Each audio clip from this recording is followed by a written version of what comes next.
नमस्ते, म टिका लम्सा। हामी लाइभमा जानको लागि कोसिस गरिरहँदा अलिकति तकनिकको कारणले गर्दाखेरि यो तकनिकी डिफिकल्टी हाम्रो जहिले पनि पर्ने गर्छ। अलिकति ढिला हुन गएको छ, यसमा हामी क्षमा प्रार्थी छौँ। आज हामी एएनएको एनुअल कन्भेन्सन मनाउने क्रममा यो एउटा प्यानल लिटरेचर, मेमोरी, कल्चरसँग सम्बन्धित एउटा प्यानल पनि चलाउँ भन्ने हिसाबले सुरु गरिरहेका छौँ। र यसमा मसँग यो प्यानलको title mirror of nationhood, literature, memory and culture in Nepali diaspora भनेका छौँ। र मसँग सहभागी हुनुहुन्छ एएनएका वर्तमान अध्यक्ष विजयराज भट्टराईज्यू, त्यसै गरिकन अङ्ग्रेजी साहित्य लेखनका प्राध्यापक प्रोफेसर डाक्टर अभी सुवेदीज्यू, र त्यसै गरिकन अङ्ग्रेजी साहित्य लेखनका प्राध्यापक प्रोफेसर डाक्टर गोविन्दराज भट्टराईज्यू, र त्यसै गरिकन अङ्ग्रेजी साहित्यका प्रोफेसर डाक्टर अरुण गुप्तज्यू र एन्थ्रोपोलोजिस्ट पासाङ शेर्पाजी हुनुहुन्छ। र हामी यसलाई सकेसम्म एउटा सामान्य डिस्कसनको रूपमा, एउटा डिस्कोर्सको रूपमा, एउटा इन्फर्मल कन्भर्सेसनको रूपमा सञ्चालन गर्ने प्रयत्न गर्नेछौँ। र म यसमा सरलाई आफूलाई लागेका कुराहरू खुलास्त रूपमा आफ्ना अनुभवहरू कसरी हुन्छ त्यो नेपाली डायस्पोरा लिटरेचर लेखनसँग अलिकति के अरे जोडेर आफ्ना कुराहरू राखिदिनको निम्ति अनुरोध गर्छु। र अलिकति सुरुवाती चरणमा हामी इन्ट्रोडक्सनबाट पनि सुरु गऱ्यौँ, र म अलिकति आफ्नो इन्ट्रोडक्सन सहित सानो छोटो कुरा राखेर कार्यक्रमको शुभारम्भ गरिदिनु हुनको निम्ति एएनएका प्रेसिडेन्ट विजयराज भट्टराईज्यूलाई पनि हार्दिक अनुरोध गर्दछु। Thank you doctor Lamsal. नमस्ते सबैजनालाई। म Vijay Bhattarai, association of Nepalese in the Americas, यो अमेरिकाज रिजनकै सबैभन्दा पहिलो नेपालीहरूको संस्था, त्यसको वर्तमान अध्यक्ष।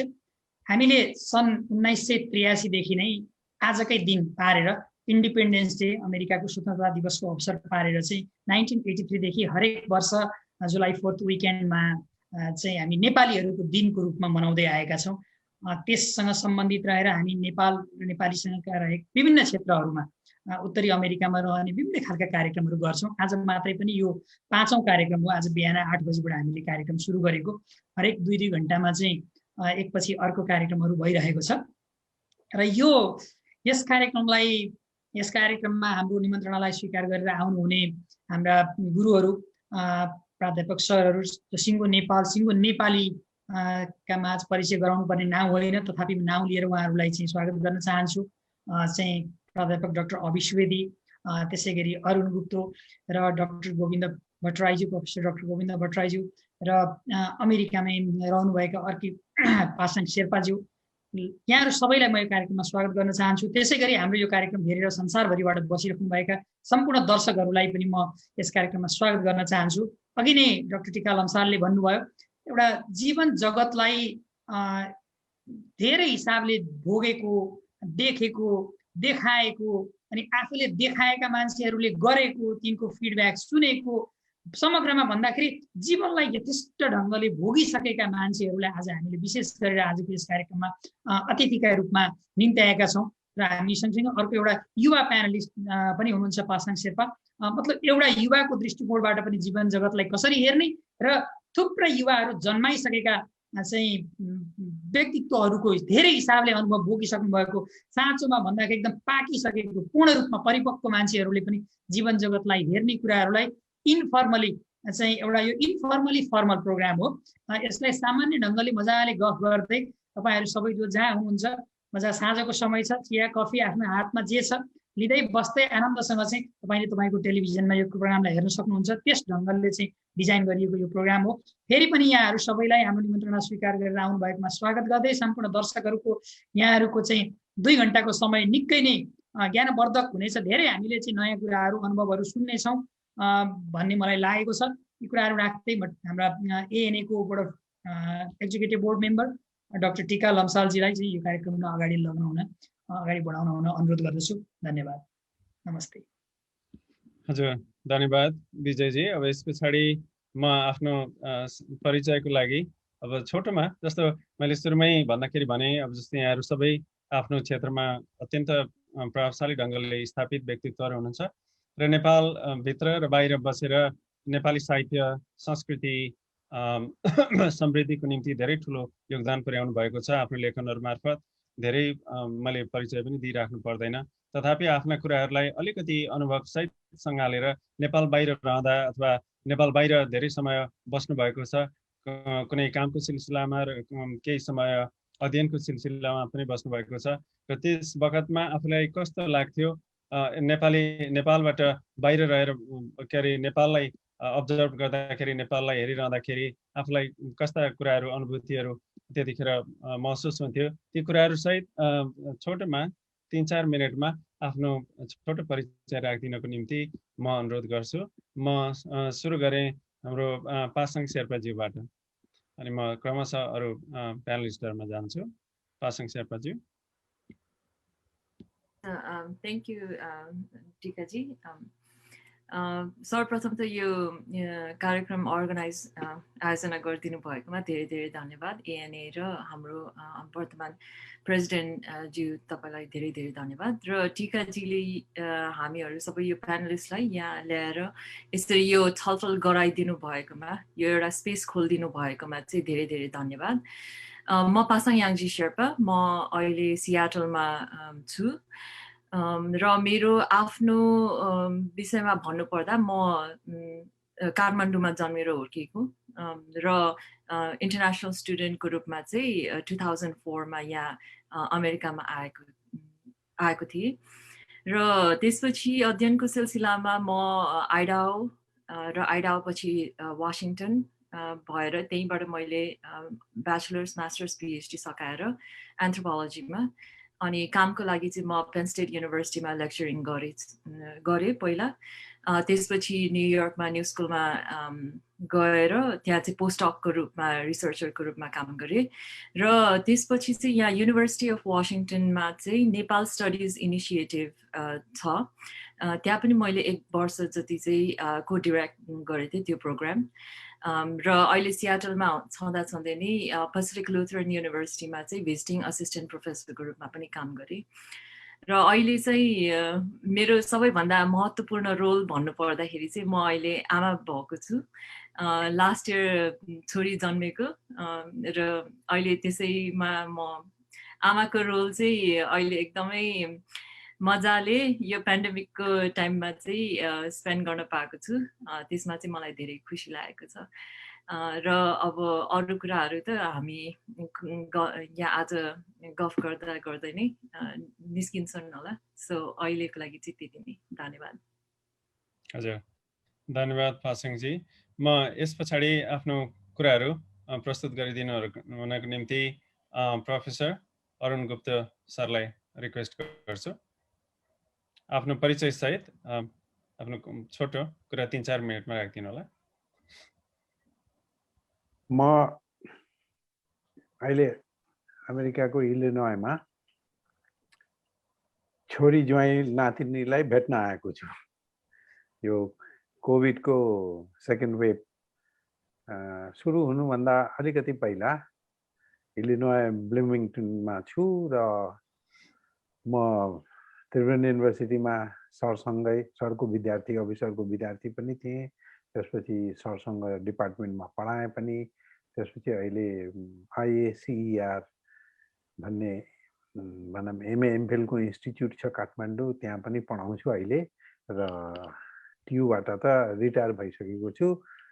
र विशेष गरी म आजभोलि 2टा काम गरिरहेको छु। एउटा काम काठमाडौँमा हुँदाखेरि अफिसरसँग डकुमेन्ट्री पनि गरिरहेको थिएँ, कम्प्लिट पनि भयो। यो कोभिडले गर्दा रिलिज हुन पाएन र किताब लेखिरहेको छु।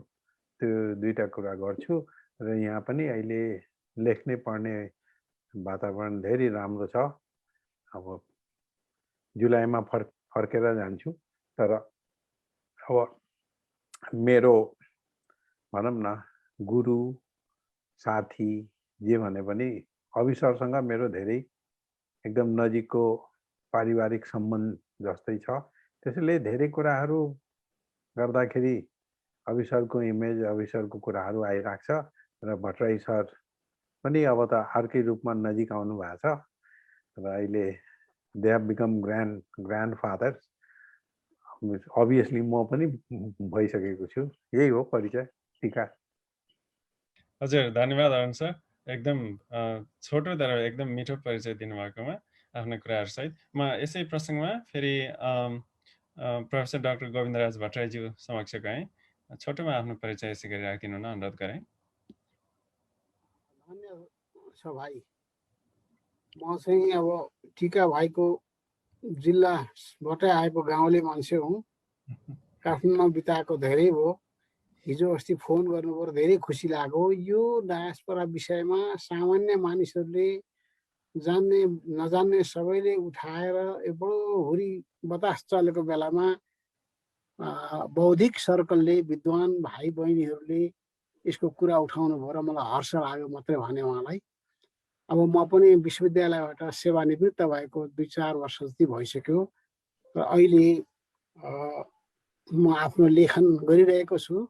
सिर्जना नै मलाई रुचि लाग्छ, अध्ययन र सिर्जना। र डायस्पोरा विषयमा पनि मेरो एउटा सङ्कलन, दोस्रो सङ्कलन 15वटा निबन्धहरूको म फाइनल गर्दैछु। अविसर र म एकै दिन ग्रान्डफादर भयौँ, यो चाहिँ बडा खुसीको कुरा सुनाउन चाहन्छु म। यति नै हो। हजुर, धन्यवाद गोविन्द सर। फेरि पनि बधाई हजुरहरूलाई हजुरबा आउनुभएकोमा। म यसै प्रसङ्गमा अविसरसँग जोडिन चाहेँ। हजुरलाई आफ्नो छोटो परिचय यसै गरी राखिदिनु हुन अनुरोध गर्छु। धेरै समय कुनै कुरामा बिताएपछि के समस्या पर्दो रहेछ भने कहाँबाट सुरु गर्ने सबैभन्दा ठुलो समस्या। यहाँ पढियो, यस्तो पढियो, ब्रिटेनमा पढ्दा पढ्दै स्कलरसिप मार्गरेट थ्याचरले खुसिन्, अनि त्यसपछि दुःख पाइयो, अनि आयो, यो सबै कथा भन्नु मन लागेन। अनि युनिभर्सिटीमा म रिटायर्ड भइसकेको हुँ। अहिलेको लेटेस्ट, अहिले सरले भनिहाल्नु लेटेस्ट खबरमा चाहिँ नि सर र मेरो सम्पर्क सधैँ भइरहन्छ। त्यसमा पनि हामी सन्धि भएको अवस्था, त्यसले एउटा ठुलो उत्तेजना आएको छ। पासाङ बहिनीको पनि त्यस्तै रहेछ, झन्नै झन्नै। हाम्रो नातिनी, अरुणको नातिनी अमेरिकामा छ। त्यसो हुँदाखेरि उनीहरूले गर्दा नै एउटा सार्थक जिन्दगी भएको छ। अनि अर्को कुरा चाहिँ नि अरुण अमेरिकामा यता आएको केही महिना भइसक्यो, तर मलाई वर्षौँ जस्तो लागिसक्यो। अब जुलाईमा फर्किने भनेका हुनाले अब फर्किने बेला भएछ भन्ने बुझ्दैछु। भनेको मतलब के भनेदेखि सधैँ क्रियाशील, कसो कसो हामी सधैँ क्रियाशील भएर रहने रहेछौँ। त्यसमा विषय चाहिँ आजको जुन विषय छ त्यस्तै एकदम चाहिँ सिधै भन्न पनि नसकिने, नभनी पनि नहुने विषयहरूमा हाम्रो समय धेरै जान्छ र त्यसैमा आनन्द छ। हामी एकाडेमिक हौँ। अब किताब पनि थुप्रै लेखेँ, लेख्ने क्रम जारी छ। अनि एउटा चाहिँ नि किताबको सम्झना हुन्छ। त्यो किताबको नाम हो कीर्तिपुरमा अग्नि पूजा, गोविन्द सरले लेख्नुभयो। मेरो विभागमा पनि विद्यार्थीले आगो लगाए, त्यसपछि सरकोमा पनि आगो लगाए। अनि एउटा निबन्ध लेख्नु भएको छ, एउटा कल्पना गरेर कीर्तिपुरमा यी दुईजनाको लागि चिहान गर्नको लागि यहाँ ठाउँ नहोस् भन्ने प्रसङ्ग एउटा लिएर अत्यन्त राम्रो कीर्तिपुरमा अग्नि पूजा लेख्नु भएको छ। यसरी अग्निदेखि, पानीदेखि, आकाश, पृथ्वी सबै चिजसँग जोडिएका छौँ, बसेका छौँ यतै। अनि अरू कुरा चाहिँ भन्ने कुरा स्पिचलेस जस्तो हुँदो रहेछ कि के भन्ने, लामो समय आएपछि त्यस्तै हुँदो रहेछ। अब यहाँ यस्तो हेर्दाखेरि विद्यार्थीमा टिका पनि विद्यार्थी। अब यहाँ अहिले यो कार्यक्रमहरू यसो पेपरमा हेर्छु, विद्यार्थीहरू नै सबै छन् भनेपछि सायद जिन्दगी त्यो अर्को हो कि के हो, अर्को अवतार लिएछ। सर धेरै धन्यवाद। एकदम मिठो प्रश्न। अनि हजुरहरूले सबैले सृजनाको कुरा गर्नुभयो। भर्खरै आफू कोही आमा बनेको कुरा, आमा कोही के अरे हजुरबा बनेको कुरा, हामी आज सृजनाका कुरा, साहित्यको कुरा, सबै कुराहरू जोडेर यसै प्रसङ्गमा डायस्पोरा साहित्यसँग पनि जोडेर कुरा गर्न चाहन्छौँ। र मलाई एकदमै खुसी लागेको छ, मैले स्क्रिनमा मेरो आदरणीय गुरुआमा पनि हुनुहुन्छ, प्रोफेसर डाक्टर सङ्गीता रायमाझीज्यूलाई देखिरहेको छु। म सङ्गीता म्यामलाई आफ्नो छोटो परिचय एकैछिन राखिदिनुको लागि अनुरोध गर्दछु। सङ्गीता म्याम, हजुर म्युटमा हुनुहुन्छ। म त आई वाज नट प्रिपेयर्ड नि, म त खाली सुन्न मात्रै गरेको हो। अहिले प्रिपेयर हुनै पर्दैन म्याम, हामी कोही प्रिपेयर छैन, हामी एकदमै इन्फर्मली आनन्दले कुरा गरिरहेका छौँ। म के भन्नु, अब म फिलाडेल्फियामा छु हैन। हजुर, म चाहिँ यहाँ अब काम चाहिँ खास गरिरहेको छैन, but I am working on my book. अब सरहरू अरुणहरू जस्तो प्रोडक्टिभ भएर नाति नातिना भन्ने चाहिँ छैन। मेरो काठमाडौँमै छ 16 वर्षको नाति छ हैन।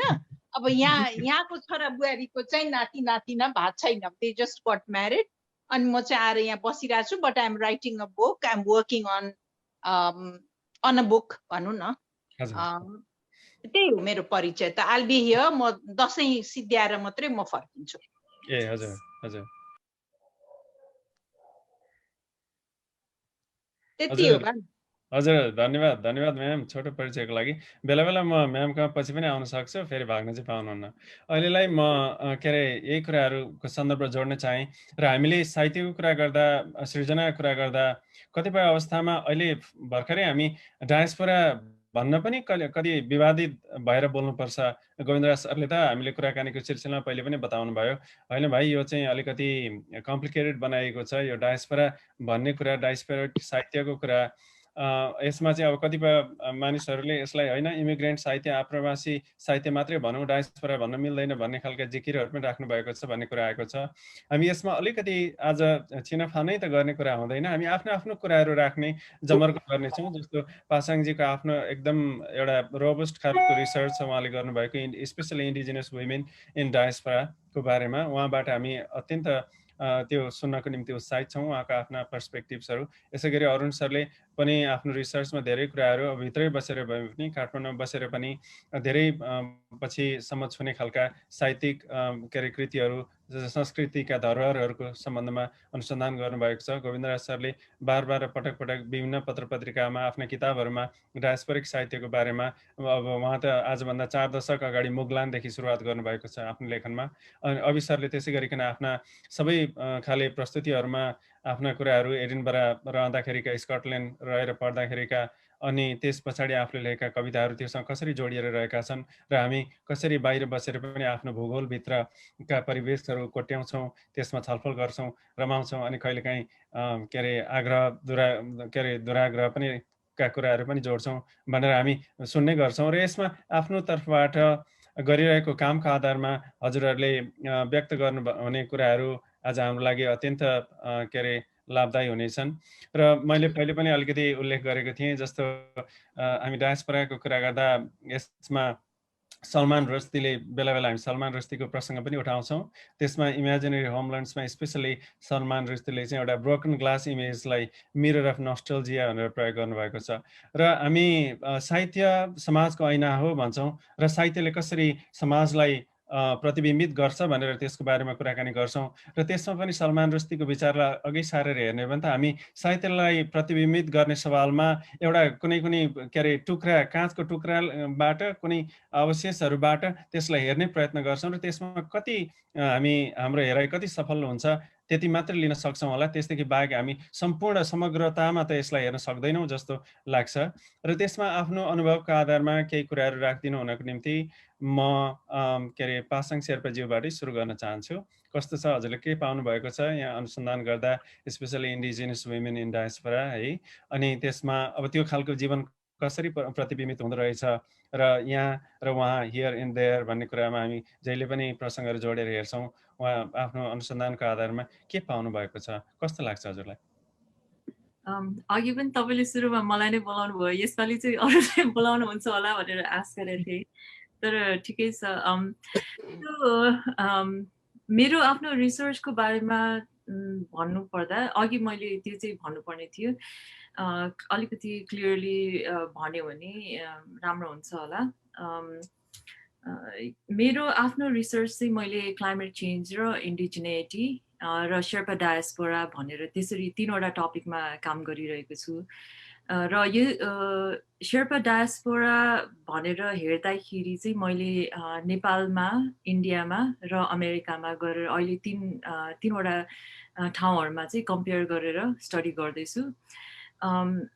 अनि अब तपाईँहरूले अहिले नै सुनिसक्नुभयो होला, मैले नेपाली बोल्दाखेरि चाहिँ इङ्ग्लिस पनि मेरो मिक्स हुँदो रहेछ। यो चाहिँ एउटा डायस्पोराको इफेक्ट भनेर म बुझ्छु, किनभने आज यो कार्यक्रममा चाहिँ नेपाली बोल्न पाइयो, तर यो कार्यक्रममा नहुँदाखेरि यताउता घरमा चाहिँ काममा सधैँ इङ्ग्लिस मात्रै बोल्नु पर्ने भएकोले त्यो नेपाली र इङ्ग्लिस मिक्स हुँदो रहेछ सो इन एनी केस मेरो रिसर्चमा चाहिँ मैले क्लाइमेट चेन्ज पर्सेप्सनहरू एज एन एन्थ्रोपोलोजिस्ट राइटर पनि होइन म र लिटरेचरमा म त्यो जुन तपाईँहरूको ट्रेनिङ छ एकाडेमिक डिसिप्लिनरी ट्रेनिङ छ त्यस्तो खालको ट्रेनिङबाट आएको मान्छे चाहिँ होइन तर टिकाजीसँग चाहिँ लास्ट 1-2 वर्षमा चाहिँ हामीले डिफ्रेन्ट अरू प्रोजेक्टहरूमा पनि कुरा गर्दाखेरि चाहिँ उहाँले मलाई धेरै पुश गर्नुभएको छ मेमोरीको बारेमा सोच्नुको लागि र उहाँले मलाई मेरो आफ्नै आइडियाज र थट्सहरूलाई पनि अझै क्ल्यारिफाई गर्नको लागि उहाँले एउटा इन्सपायर गर्नुभएको छ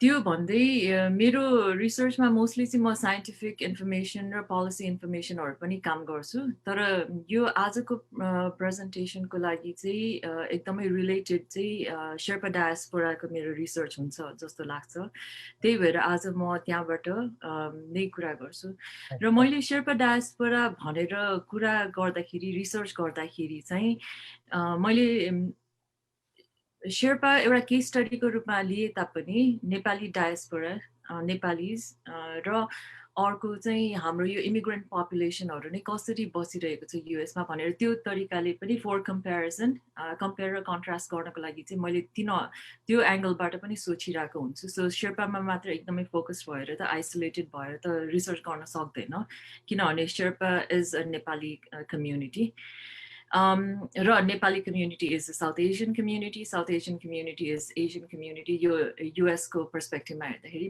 मेरो पर्सपेक्टिभ मेरो रिसर्च अप्रोच चाहिँ त्यस्तो रहेको छ त्यो भन्दै तपाईँले रशजी मेन्सन गर्नुभयो र तपाईँको आफ्नो प्रश्नमा चाहिँ उहाँको इमेजिनरी होमल्यान्ड भन्ने किताबको नाम लिनुभयो र त्यहाँ भएको यो फ्र्याक्चर्ड पर्सेप्सन्स भन्नेलाई पनि तपाईँले रिफर गर्नुभयो मैले यो क्वेसन यो प्रश्नको बारेमा सोच्दाखेरि चाहिँ कस्तो लाग्छ भने हाम्रो मेमोरी नै अथवा हामी डायस्पोरामा बसेकाहरूले चाहिँ हाम्रो पास्टलाई हेर्ने तरिका हाम्रो मेमोरी चाहिँ फ्र्याक्चर्ड पर्सेप्सन हो जस्तो मलाई लाग्दैन म त्यसरी हेर्दिनँ म कसरी हेर्छु भने मेमोरी इट्सेल्फ नै चाहिँ एउटा लिभिङ थिङ हो हामीले मेमोरीलाई खुवाउँछौँ हुर्काउँछौँ हामीसँग लान्छौँ यताउता लान्छौँ हामीले त्यसलाई छोड्छौँ हामी त्योसँग झगडा गर्छौँ हामी त्यसलाई मार्छौँ सो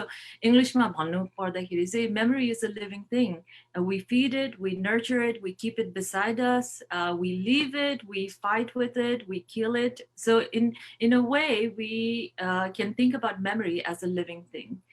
So त्यो अनुसारले मैले चाहिँ त्यसरी हेर्दैछु मेमोरीलाई र त्यो तरिकाबाट हेर्दाखेरि चाहिँ मलाई कस्तो लाग्छ भने हामीले हाम्रो पास्टमा भएको कुराहरू जस्तो हामी अब यसरी डायस्पोरामा आएर बस्यौँ र डायस्पोराबाट अब मेरै उदाहरण दिउँ म यहाँ आएर 20 वर्ष झन्डै 20 वर्ष हुन लाग्यो म अमेरिकामा आएको तर मैले नेपालको बारेमा सोच्दाखेरि म नेपालमा 17 वर्ष नेपालबाट म 17 वर्षको उमेरमा यता आएको थिएँ 17 वर्षसम्म मेरो नेपालमा कस्तो खालको एक्सपिरियन्स थियो म त्यही एक्सपिरियन्सलाई नै म सोचेर मेरो दिमागमा चाहिँ नेपालको एउटा आइडिया अफ नेसनहुड नेपाल कस्तो राष्ट्र भनेर सोच्दाखेरि चाहिँ मलाई मेरो त्यो 17 वर्षको मेमोरीले इन्फर्म गर्छ त्यो एक्सपिरियन्सले मलाई बुझाउँछ तर साथसाथै तर त्यो म नेपाल छोडेर आएपछि मेरो कनेक्सन कम्प्लिटली टुटेको त थिएन त्यसपछि म फेरि हरेक साल नेपाल पनि गएँ र म यही अमेरिकामै हुँदाखेरि पनि धेरै नेपाली कम्युनिटीहरूसँग पनि मिक्सिङ भयो कनेक्सन भयो र मैले नेपाल अझ बेग्लै तरिकाबाट बुझ्ने मौका पाएँ जस्तो म ग्रेजुएट स्कुलमा हुँदाखेरि मेरो नेपाली स्टुडेन्ट कम्युनिटी हुन्थ्यो हाम्रो नेपाली स्टुडेन्ट एसोसिएसनहरू हुन्थ्यो र हरेक साल कार्यक्रमहरू राखिन्थ्यो र त्यस्ता कार्यक्रमहरूमा भाग लिँदाखेरि चाहिँ डिफ्रेन्ट वे अर्कै तरिकाबाट नेपाल बुझ्ने मौका पाएँ मलाई होइन सो मैले चाहिँ त्यसरी सोचिरहेको छु अनि अहिले जस्ट लास्ट अलिकति के पनि भन्न चाहन्छु भने हाम्रो मैले यो मेमोरीकै बारेमा सोच्दाखेरि पनि र आफ्नो डायस्पोराको एक्सपिरियन्सको बारेमा सोच्दाखेरि पनि म चाहिँ के पाउँछु भने नेपालीहरू जसरी यहाँ अमेरिकामा बसिरहनु भएका छन्, शेर्पा होस् या राई होस् या लिम्बू होस् या नेवार होस्, जुनसुकै समुदायबाट आउनु भए पनि हाम्रो लाइफ अर्को तपाईले अहिले त भन्नुभएको छैन, तर मैले कसरी सोचिरहेको छु भने हाम्रो लाइफ नै फुल लाइफ जस्तो लाग्छ। मैले हाफ लाइफको रूपमा सोच्दिनँ, किनभने हामीले आफ्नै तरिकाले यहाँ आफ्नो फुल लाइफ बनाइरहेका छौँ जस्तो लाग्छ। अब र त्यस्तै गरेर नेपालमा पनि अब हाम्रो फ्यामिली, हाम्रो रिलेटिभ्स, फ्रेन्ड्स जो नेपालमा हुनुहुन्छ उहाँहरूले पनि आफ्नै तरिकाले फुल लाइफ बनाइरहनु भएको छ। र मैले यो किन चाहिँ यसरी सोध्छु भने अब अहिले आएर अब हेर्नुहोस्, मेरो छोरीलाई मैले युट्युबमा भिडियो देखाउँदाखेरि म नानी एन्ड बाबु भन्ने एउटा युट्युब च्यानल छ, त्यसबाट म नेपाली राइम देखाउँछु। त्यस्तै गरेर म हङकङमा बस्नुहुने एकजना लक्ष्मी राणा दिदी हुनुहुन्छ, उहाँले भिडियो त्यो खानाको भिडियो बनाउनुहुन्छ कि म उहाँको भिडियो हेर्छु। त्यस्तै गरेर अस्ट्रेलियामा एउटा अस्ट्रेलिया अजी नेपाली फ्यामिली कपलको युट्युब भिडियो च्यानल छ, म उहाँको दैनिकी जीवनको बारेमा म युट्युबमा त्यसरी हेर्छु। सो यो सबै उदाहरण दिनुको कारण चाहिँ कस्तो भने अहिलेको समय प्रेजेन्ट टाइम भनेको this is a very new time in history, right? And a very new reality in history. र अहिले चाहिँ हामीले नेसनहुड हाम्रो आफ्नो पन अब कसरी बनाइरहेका छौँ भने पहिला चाहिँ भूगोलले हामीलाई सेपरेट गरे तापनि अहिले चाहिँ हामीलाई टेक्नोलोजीले सँगै ल्याएका छौँ। जस्तो अब अहिलेकै यो जुम कन्भर्सेसन हेर्दाखेरि पनि हामी विभिन्न क्षेत्र, विभिन्न देश, विभिन्न कन्टिनेन्टमा छरेर बसेका छौँ, तर यो टेक्नोलोजीको कारणले हामी सबै सँगै आएर यो एउटा टपिकमा हामी सबैजना मिलेर सोचिरहेका छौँ र आज यसरी छलफल भइरहेको छ। यो हेर्दाखेरि चाहिँ मलाई हाम्रो मेमोरी, हाम्रो बिलोङ्गिङ, हाम्रो कनेक्सनको बारेमा चाहिँ हाम्रो लिभड एक्सपिरियन्सबाट चाहिँ लिभड एक्सपिरियन्सले धेरै हामीलाई इन्फर्म गराउँछ जस्तो लाग्छ, जानकारी दिन्छ। हजुर, धन्यवाद, धेरै धन्यवाद पासाङजी, किनभने यहाँले जुन कुरा उठान गरिदिनु भयो त्यसले हामीलाई अरू कुराहरू पनि फेरि बिस्तारै जोड्नको निम्ति मद्दत गर्छ। जस्तो हाइब्रिड आइडेन्टिटीको बारेमा अलिक पछि हामी कुरा गर्छौँ। त्योभन्दा अगाडि म के अरे हाम्रो गोविन्दराज सरकोमा आएँ। हजुरले अब यति मैले अघि पनि छोटो प्रसङ्गमा कोट्याएँ, 4 दशकभन्दा अगाडि मुगलान लेखिसकेपछि एउटा डायस्पोरा साहित्यमा एकदमै ठुलो योगदान हजुरले गरिराख्नु भएको छ। त्यसदेखि बाहेक पनि आफ्ना लेखहरू मार्फत, आफ्नो किताबहरू मार्फत र कतिपय ठाउँहरूमा गएर यसमा आफ्नो डिस्कोर्स पनि चलाउनु भएको छ। म हजुरलाई छोटोमा डायस्पोरा साहित्य के हो, यसले कसरी बाहिर रहेका नेपालीहरूलाई आफ्नो देशसँग जोड्नको निम्ति मद्दत गरिरहेको छ र एउटा राष्ट्रिय भावना निर्माण गर्नको निम्ति कस्तो भूमिका निर्वाह गरिरहेको छ जस्तो लाग्छ हजुरलाई, त्यसको बारेमा छोटोमा बताइदिनको निम्ति अनुरोध गरेँ मैले। धन्यवाद छ भाइ, ठिक भाइ। तर त्योभन्दा पहिले म अलिकति भरि पालो आयो त्यो पनि बोल्छु, तर पहिले चाहिँ मलाई मनमा लागेको अर्कै कुरा छ। कस्तो भनेदेखि यो विषयको नेपालमा कसरी उत्थान हुँदैछ र कहाँ पुग्यो अहिले, त्यति एउटा ब्याकग्राउन्ड पाएदेखि हामीलाई त्यसमा टेक्न सजिलो हुन्छ होला। सबैभन्दा पहिला बेला बेला अब अलिकति अहङ्कार पनि आउँछ होला, यसलाई दबाएर हेरिदिनु होला। सबैजना विद्वत वर्ग छ, हाम्रो प्रोफाउन्ड स्कलर्सहरू हुनुहुन्छ। याङजी बहिनीको सुझावमा धेरै मलाई मन लाग्यो, मेमोरीको उहाँको जुन डेफिनेसन दिनुभयो त्यसले मलाई आनन्द लाग्यो। र सबैभन्दा पहिला 2027-28 सालमा म भुटान गएर बसेँ कुनै प्रकारले। त्यस बेलामा भुटानका नेपालीहरूले त्यहाँ गएर बसेका नेपालीहरू त्यहाँको काम गराई, बाटो खनाई, जीवन बिताई, त्यहाँको स्थायी बस्ने नेपाली र अस्थायी वर्षै पछि भाग्दै लुक्दै चोरिँदै वा चाहिने कुल्लीकुरमा जाने नेपाली, दुई खालको नेपाली मैले देखेँ। र दसैँको बेला चाहिँ नि अब त्यहाँ राजा छन्, भुटानका राजा, तर एउटा राजाको फोटो लगेर मूल ढोकामा राख्ने, एउटा राजाको फोटो लगेर चाहिँ भित्र अर्को कोठामा राख्ने, माने अर्को ढोकाको अर्कातिर दुईटा राजालाई पूजा गर्ने, राजाको टिको लाउने, त्यस्तो मैले त्यहाँ देखेर आएर मैले पछि लेखेको किताब हो मुगलान। यो मुगलान चाहिँ नि धेरै वर्ष भयो, 42-45 वर्ष भयो र यसलाई चाहिँ 1998 मा माइकल हटले मुगलान चाहिँ book of first Nepali first त नभनौँ नेपाली डायस्पोरा भनेर उनले सेज जर्नलमा यसको आर्टिकल लेखिदिनु हो। अनि म बडो छक्क परेँ, डायस्पोरा के रहेछ, डायस्पोरिक नोभेल भनेर भन्नुभयो।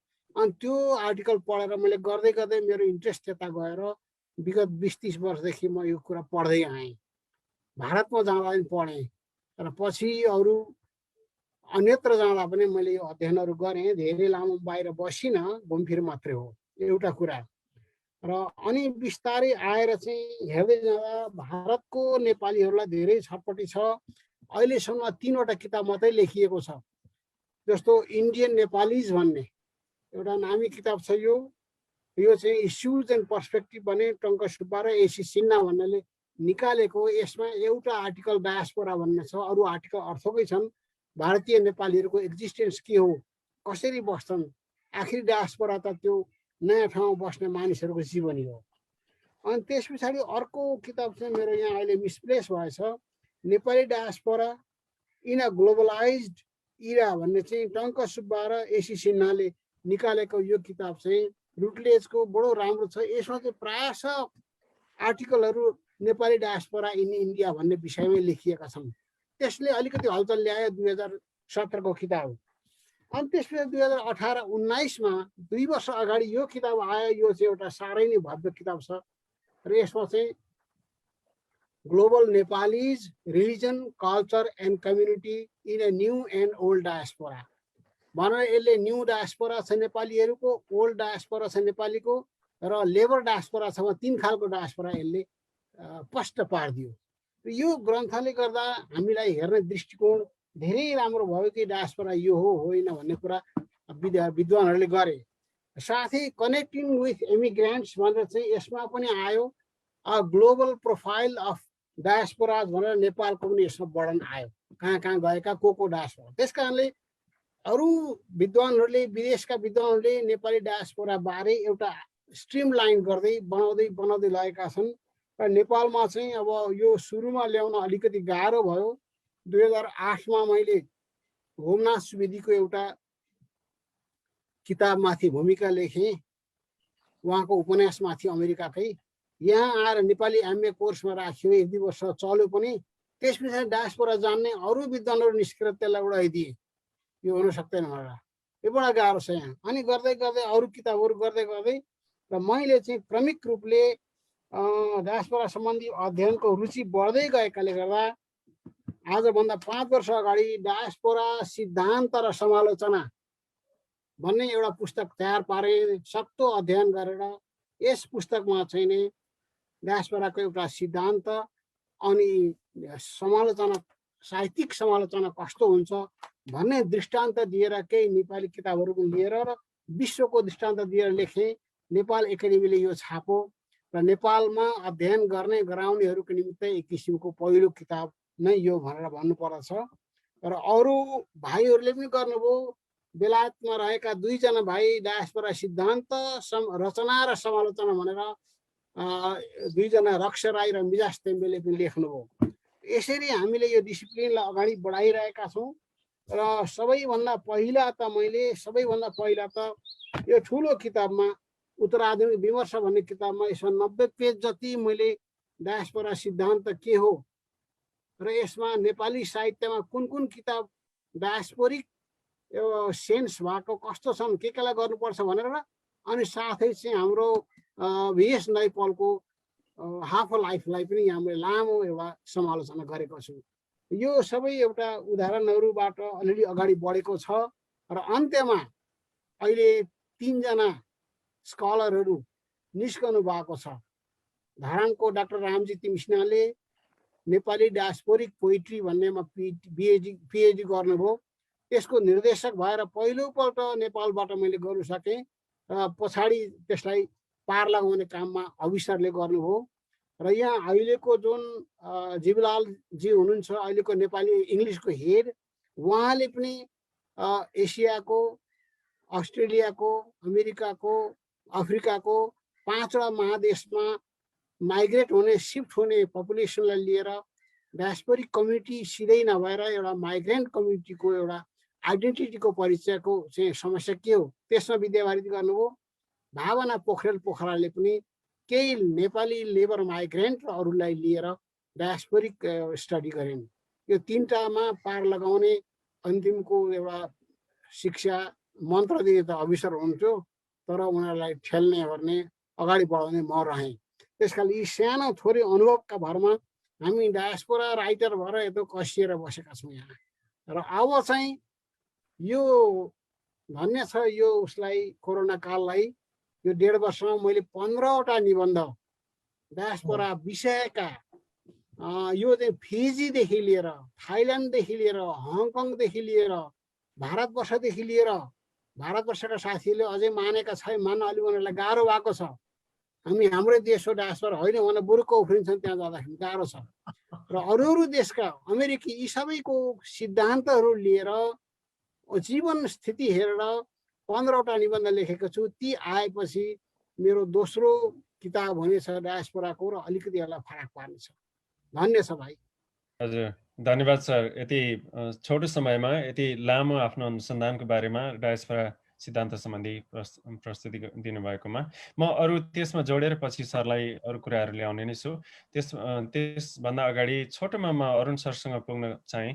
अब सरले हामीलाई पहिले के अरे पढाउँदाखेरि पनि सलमान रस्तीका कुराहरू जस्तो राधा कृष्णनका कुराहरू, डायस्पोरिक मेडिएसन्सका कुराहरू होइन, डायस्पोराले कसरी, अब त्यो चाहिँ अलिक बढी के भने हामी नेपाली अलि सरले भर्खरै यस्तो फेरिस्त प्रस्तुत गर्नुभयो, हामीलाई पनि लाग्यो आहा नेपालीमै कति राम्रा के अरे कृतिहरू रहेछन् नेपाली डायस्पोराको बारेमा, हामी धेरैलाई थाहा नभएका कुराहरू। तर हामी के अरे मूलत इन्डियन डायस्पोरा भनौँ न, साउथ एसियन डायस्पोराको बारेमा कुराकानी गर्छौँ, रिसर्चका कुरा गर्छौँ। तर त्यसले हामीलाई केही खालको एउटा दृष्टि पनि दिएको छ, एउटा एक किसिमको अन्तर्दृष्टि पनि दिएको छ डायस्पोराहरूलाई हेर्ने। हामी त्यसलाई नेपाली कन्टेक्स्टमा पनि जोडेर हेर्न सक्छौँ। अरुण सरलाई कस्तो लाग्छ, जस्तो हामी यी डायस्पोरा नेपाली डायस्पोराको बारेमा कुरा गर्दाखेरि जस्तो रस्तीले भने जस्तै अघि मैले दिएको उदाहरणहरूमा VS नेपालले हाफ अ लाइफदेखि लिएर हाउस फर मिस्टर विश्वासमा गरेका कुराहरू, तिनीहरूले हामीलाई कसरी नेपाली डायस्पोरासँग एक किसिमको संयोजन गर्नको निम्ति सहयोग पुर्याउँछ जस्तो लाग्छ। सरलाई म छोटोमा यसको बारेमा अलिकति कुरा उल्लेख गरिदिन अनुरोध गरेँ अरुण सर। धन्यवाद टिका र अभि सरलाई, भट्टराई सरलाई र पासाङजीलाई नमस्कार र अरू साथीहरूलाई पनि। मैले 3वटा कुरा गर्छु। एउटा साहित्यको कुरा गर्छु छोटकरीमा, जुन कि अविसरसँग सम्बन्धित छ। त्यसपछि एउटा पर्सनल घटनाको कुरा गर्छु, एनेक्डोट, एक किसिमको किस्सा गर्छु। र लास्टमा म त साहित्यिक सिद्धान्त पढाउँछु, त्यसैले अलिकति सिद्धान्तको कुरा पनि गर्छु। अब हामीले त नाटक पनि गऱ्यौँ, पर्फर्मेन्स पनि गऱ्यौँ चेजिङ ड्रिम्समाथि सरको कविताको कलेक्सनमा। त्यसमा मलाई सबभन्दा मनपर्ने त्यो जुन सम्झनु हुन्छ नि, त्यो तेह्रथुमको कुरा, मैले के मान्छु भने कि हामी सबैसँग डायस्पोरा एउटा घटनाको रूपमा भइरहेको छ। मेरा पुर्खाहरू बङ्गलादेशबाट आए होइन, राणाकालमा सर तेह्रथुमबाट आउनुभयो। सबैको आफ्ना डायस्पोरा कुनै पर्टिकुलर स्पेसिफिक चरित्र होइन कल्चरको, तर यो जहिले पनि भइरहेको छ। यो एउटा इभेन्ट हो, कन्टिन्युअस भइरहेको हुन्छ। त्यसैले म एउटा सानो चेजिङ ड्रिम्सबाट पढ्छु, जुन कि मेरो सबभन्दा फेभरेट कवितामा पर्छ। म यदि वर्ड्सवर्थको टिन्टेन एबे पनि पढ्छु भने सरको यो कविता चेजिङ ड्रिम्सको काठमाडौँ ओडिसी सेक्सन पढिराख्छु र सरलाई पनि सुनाउँछु। र सरलाई सुनाउँदाखेरि मलाई के आनन्द आउँछ कि म सरको कविता सरभन्दा पनि बुझ्छु होला जस्तो लाग्छ। त्यो मन परेर भनेको, कुनै घमण्ड गरेको होइन। त त्यसमा एउटा स्ट्यान्जा छ, the sky spread its storm into the open palms of the gods in the city and descended upon it. I sat like the shattered sun in your dooryard, spreading my own words, my time woven in them. त्यसपछि वहाँ unfold हुन्छ धेरै कुराहरू। तेह्रथुमको कुरा हुन्छ, स्कटल्यान्डको हुन्छ, साबलाको हुन्छ, धेरै अनफोल्ड भइरहेको छ। त्यो अनफोल्डिङ अनफोल्ड जुन हुन्छ नि त्यो जुन पोषण भइरहेको छ त्यसलाई नेपालीमा भन्ने हो भने त्यो मेमोरीले पोषण गरिरहेछ, धेरै कुरा निकालिरहेछ सरकोमा। मलाई त्यो पनि याद आउँछ र किनकि काठमाडौँ ओडिसी नामले गर्दा मात्रै त्यो ओडिसियसको पनि त के भयो, ओजिजियामा क्यालिप्सोले एडिपसलाई थुनेर राखिन् र मसँग बिहा गर भन्यो, मसँग बिहा गर भन्यो। अब ओडिसियस रुने कराउने, मलाई छोडिदेऊ, मेरो इथाका मन पर्छ, म सम्झिन्छु, म पेनेलोपीलाई सम्झन्छु, मलाई जान देऊ। त क्यालिप्सोले भन्छन् कि म तिमीलाई अमरत्व दिन्छु, नजाऊ। तर लास्टमा देवताहरूको हस्तक्षेपबाट ओडिसियस निस्के। अब मैले डायस्पोराको यो कुरा मलाई केसँग सम्बन्ध गर्छु भने क्यालिप्सोको जुन इन्चान्टमेन्ट छ नि त्यो इन्चान्टमेन्ट छ। या टिकाको कुरा लिउँ, या पासाङजीको कुरा लिउँ, या नेपालीहरू जुन यहाँ बसिरहेको, त्यो क्यालिप्सोको ल्यान्डमा बसे जस्तो छ। कहिलेकाहीँ फर्केर जान मन लाग्छ, नस्ट्याल्जियामा जान्छ, मेमोरीमा जान्छ। त क्यालिप्सोले इन अ गुड सेन्स क्यालिप्सोले त्यो सुन्दर गीत गाएर अमेरिकन ड्रिम्स, त्यसपछि काम गर्ने इच्छा, काम गरिएको पनि छ, धेरै काम गरिएको छ, त्यो एउटा सुन्दर आइल्यान्डमा बसेको, त्यसले गर्दा एउटा त्यो स्थिति छ। र फेरि सम्झने त नेपाल छँदैछ। त यो जुन सरको कविता छ या साहित्यमा यो जुन भनौँ न अरू साहित्यमा जुन छ, यो सम्झने, आफ्नो नोस्टाल्जिया, मेमोरी, यो सबैले जुन तान्छ, त्यो कुरा मलाई खुब भनौँ आनन्द लाग्छ। त्यसको बारेमा म एउटा सरसँग एउटा घटना भन्छु। केही वर्ष पहिला मेरो कीर्तिपुरका र आयसरका साथीहरू बसिरहेका थिए। 81 दसैँमा कसैले भन्यो कि म यसपालि दसैँमा त ओखलढुङ्गा जान्छु। त्यसपछि मैले अविश्वरलाई यो घटना सुनाएको छु, ओखलढुङ्गा जान्छु। त्यसपछि ओहो, मेरो हजुरआमाले जुन बनाएको गुनुरुक छ, मैले यसमा लेख पनि लेखेको छु, गुनुरुकको साइलो भनेर मैले लेखेको पनि छु। Gundruk and bond and nationalism and nation thing माथि लेखेको छु, नोस्टाल्जिया माथि लेखेको छु। उनीहरू कुरा गर्न थाले, मेरा साथीहरू। म त नेटिभ स्पिकर होइन नेपालीको र हिलको पनि होइन, तर उनीहरू सबै अब ओखलढुङ्गा जान्छु, कोही बझाङ जान्छ, कोहीले कहाँ जान्छ भनेर कुरा गर्न थाले। कसैले गुन्द्रुकको सम्झना, हजुरआमाको कुरा भयो, गुन्द्रुकको सम्झना गर्दै स्कुलको कुरा भयो, कसैको गर्लफ्रेन्डको कुरा भयो, कहिले गुच्चा खेल्ने कुरा भयो, अनफोल्ड हुन लाग्यो। त्यसैले म त त्यसपछि एकजनाले जिस्काएर भने, ए अरूलाई थाहा छैन यो गुन्द्रुकको स्वाद, उसले के बुझ्छ। तर मैले के बुझिरहेको थिएँ भने त्यो जुन नस्टाल्जिया यिनीहरूको भइरहेछ, कोही गर्लफ्रेन्ड सम्झे सर होइन, कोही स्कुलको त्यो गुच्चा खेल्ने गल्ली सम्झ्यो, कसैले खेत सम्झ्यो, कहिले अनफोल्ड भइरहेको छ, सबै प्रकट भइरहेको छ, पोषण भइरहेको छ। त्यसपछि मैले भने यो त नेसनलिजम भन्दा पनि स्ट्रङ छ, एउटा नेसन थिङ, मोर रुटेडनेसको कुरा गरिरहेछन् यिनीहरू। नेसनलिजम त अलिक डिस्कोर्स हो, ग्रान्ड न्यारेटिभ, महाआख्यान हो नेसनलिजम, तर यिनीहरू त रुटेडनेसको कुरा गरिरहेछन्, जसलाई नेसनलिजम भन्ने ग्रान्ड न्यारेटिभले पनि बिगार्न सक्दैन। त्यो खोलापारीको त्यो ब्युटिफुल केटी, ठुलो कपाल भयो कि कसैले त्यसको सम्झना गरे, थरीको अनफोल्ड भइरहेको थियो। यो घटना, यो नस्टाल्जियाको घटना मलाई, यो त डायस्पोरा हो नि, इन्टरनल डायस्पोरा भयो भने त्यो सम्झनाले गर्दा त्यो काठमाडौँ बसेका छन्, पढाइरहेका छन्, जान पनि पाइँदैन। र त्यो बेला त फेरि जनयुद्ध चलिरहेको थियो, झन् 10 वर्ष 12 वर्ष कोही पनि फर्कन सकेका थिएनन्। त्यो त अमेरिकामा बसेर नेपाल सम्झना गरे जस्तै काठमाडौँमा बसेर तेह्रथुम या ओखलढुङ्गा सम्झेको जस्तो थियो। यो उपाख्यान, यो किस्सा, यो एनेक्डोट मलाई मनपर्छ। थर्ड कुरा के छ भने मैले लेखी पनि राखेको छु, अहिले एन्थोलोजीमा मैले लेखी पनि राखेको छु, गुन्द्रुकलाई दिएर पनि लेखिरहेको छु। अब म बेङ्गल, इन्डिया, वेस्ट बेङ्गल, बङ्गलादेश, इन्डिया, नेपाल सबैको त्यो फुडहरू र नस्टाल्जिया लिएर लेखिरहेको छु।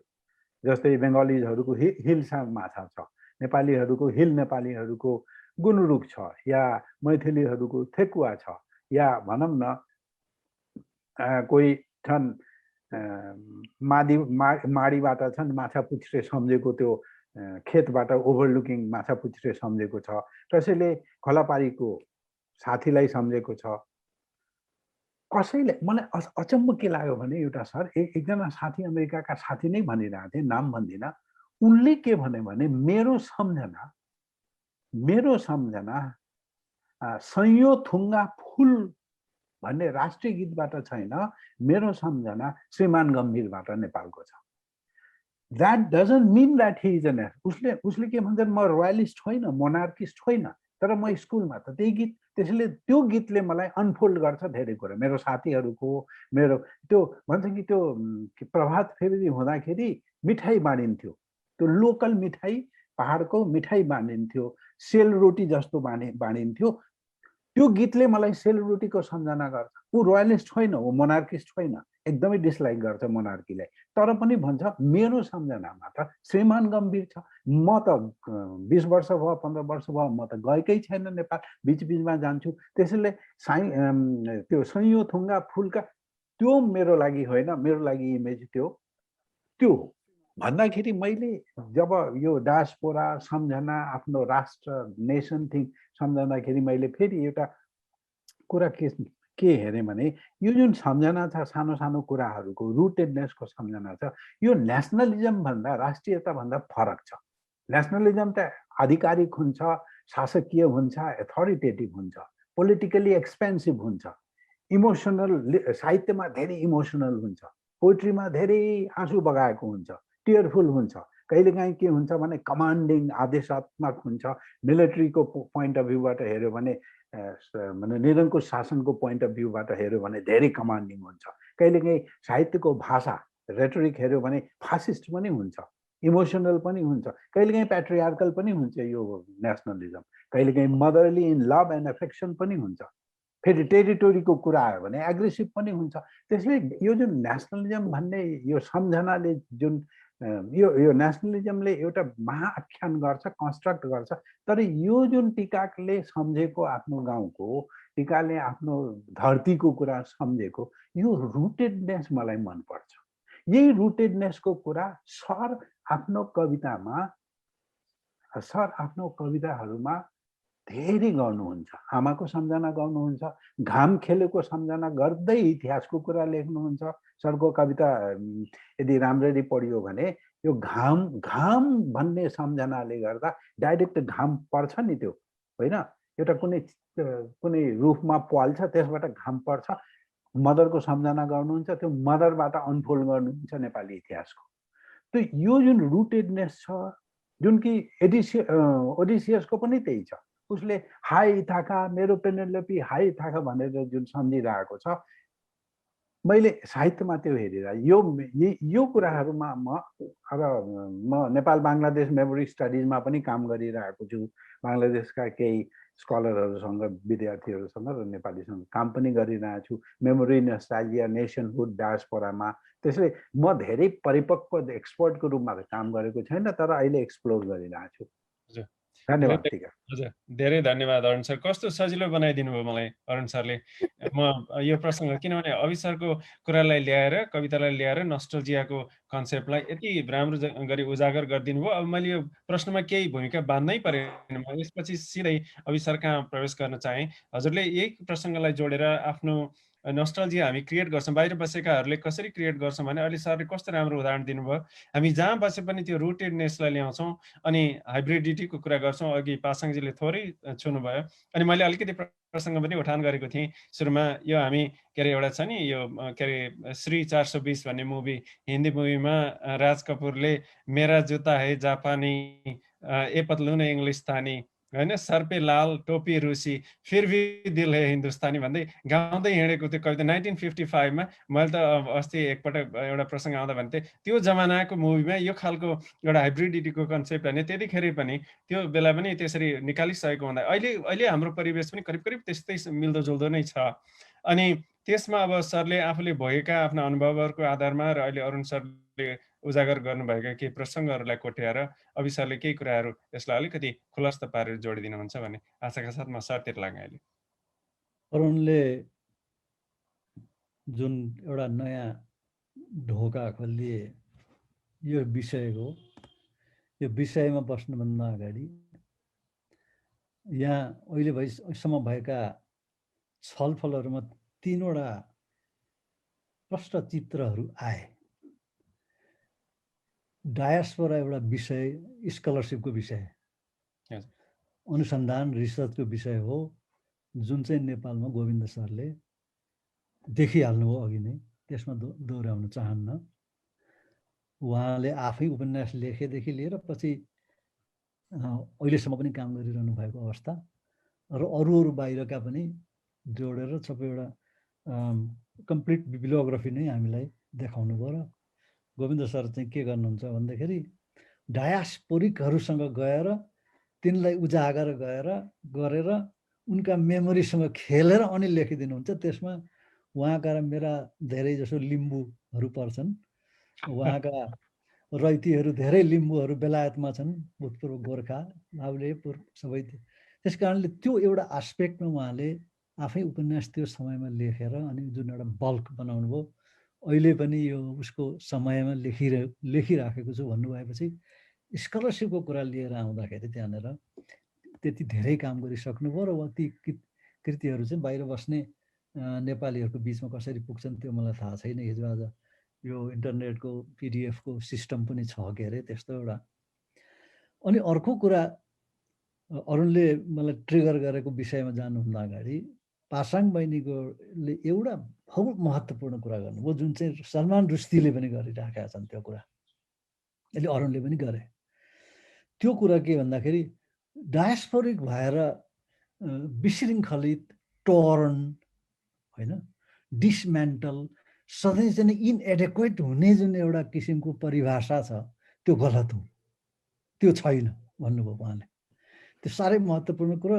र इमेजिनेरी होमल्यान्ड्समा सलमान रुस्दीले पनि झन् लगभग त्यही भनेको छ। उसले कतिसम्म क्लेम गरेका छन् भन्दाखेरि हामी जो इन्डियनहरू जो डायस्पोरामा अङ्ग्रेजी लेख्छौँ, हामी इङ्ग्लिसै हौँ, हामी बाहिरकै होइन। किनभनेदेखि यो इङ्ग्लिसहरूको आइरिसको हो त। यहाँ त धेरै नेसनालिटीले अङ्ग्रेजी लेखेका छन्। डब्लिनमा जाँदाखेरि एउटा चाहिँ नै गोविन्द सरलाई भनेको थिएँ कि अरुणलाई भनेको थिएँ यो कुरा। त्यो डब्लिनमा एउटा चाहिँ कन्फरेन्समा जाँदाखेरि बुकसपहरूमा गएँ। बुकसपहरूमा जाँदाखेरि त त्यहाँ त के छ भन्दाखेरि सेक्सपियरै छैन। हामीले जुन चाहिँ युनिभर्सिटीमा पढेका र पढाएका जुन कृतिहरू, लेखकहरू छन्, जो आइरिस छन् ती मात्रै छन् बुकसपहरूमा।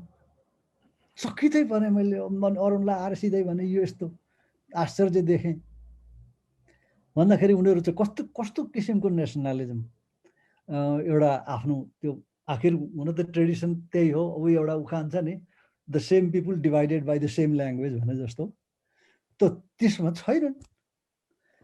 भनेपछि अङ्ग्रेजी साहित्य भनेर जो हामीले पढ्यौँ तीमध्ये 18 सेन्चुरीदेखिका लेखकहरू छन्। त्यहाँ डब्ल्यु येट्स छन्, टिएस एलियट छैन, सेक्सपियरै छैन। भनेपछि सलमान रुस्दीले के भन्छन् इमेजिनेरी होमल्यान्डमा, होइन यो कुहिरेहरूकोमा त हामीले लेखेको अङ्ग्रेजी पनि हामी अङ्ग्रेजी नै हो, यो हामी कसरी बाहिरको भयो, आइरिस कसरी भयो, अर्को कसरी भयो, वेल्स कसरी भयो, यो कसरी हो भनेपछि त यो त हाम्रै पनि नेसनलिजम, हामी नै हौँ यसको भनेको। त्यो एउटा तर्क साह्रै राम्रो छ। त्यो एउटा च्याप्टरको पुछारतिर छ, इमेजिनेरी होमल्यान्ड भन्ने आर्ट च्याप्टरको पुछारतिर थियो। साह्रै राम्रो रही उनले त्यो लेखेका छन्। अनि यो तर्क, अनि भिएस नैपालले चाहिँ नि के भन्दाखेरि उनको त भयानक आलोचनै भयो। उनले त अब चाहिँ नि ब्राउन गोरा साहेब जस्तै भएर सबै व्यवहार गरे। अनि उनले चाहिँ नि आफूलाई कुनै क्याटेगोरीमा उनलाई समालोचकले राखेर यो कम्युनिटीको यो इन्डियन हो, यो यसरी लेख्छ बिचरा भन्नै सक्दैन उनलाई। त्यसै कारणले त्यो एउटा कुरा छ। अनि त्यसपछि अरुणले उठाएको कुरामा चाहिँ धेरै महत्त्वपूर्ण कुरा उठेको छ। यसमा बहस हुँदै गएपछि हुँदै जानु धेरै महत्त्वपूर्ण कुरा छ। किन भन्दाखेरि माइग्रेसन, डायस्पोरिक कन्सियसनेस के हो? इन्द्रबहादुर राईले खुब लेख्नु भएको छ यस्तो कुराहरू। डायस्पोरिक कन्सियसनेस के हो? डायस्पोरिक कन्सियसनेसका दुईवटा ब्रोडर साइड, एउटा गोविन्द सरले अघि स्कलरसिपबाट देखाउनु भयो। कति बसेरै चाहिँ आफूलाई युनिफाइड एउटा होल इन्टिग्रिटी आफ्नो राखेर गर्ने पासाङ बहिनीले देखाउनु भयो।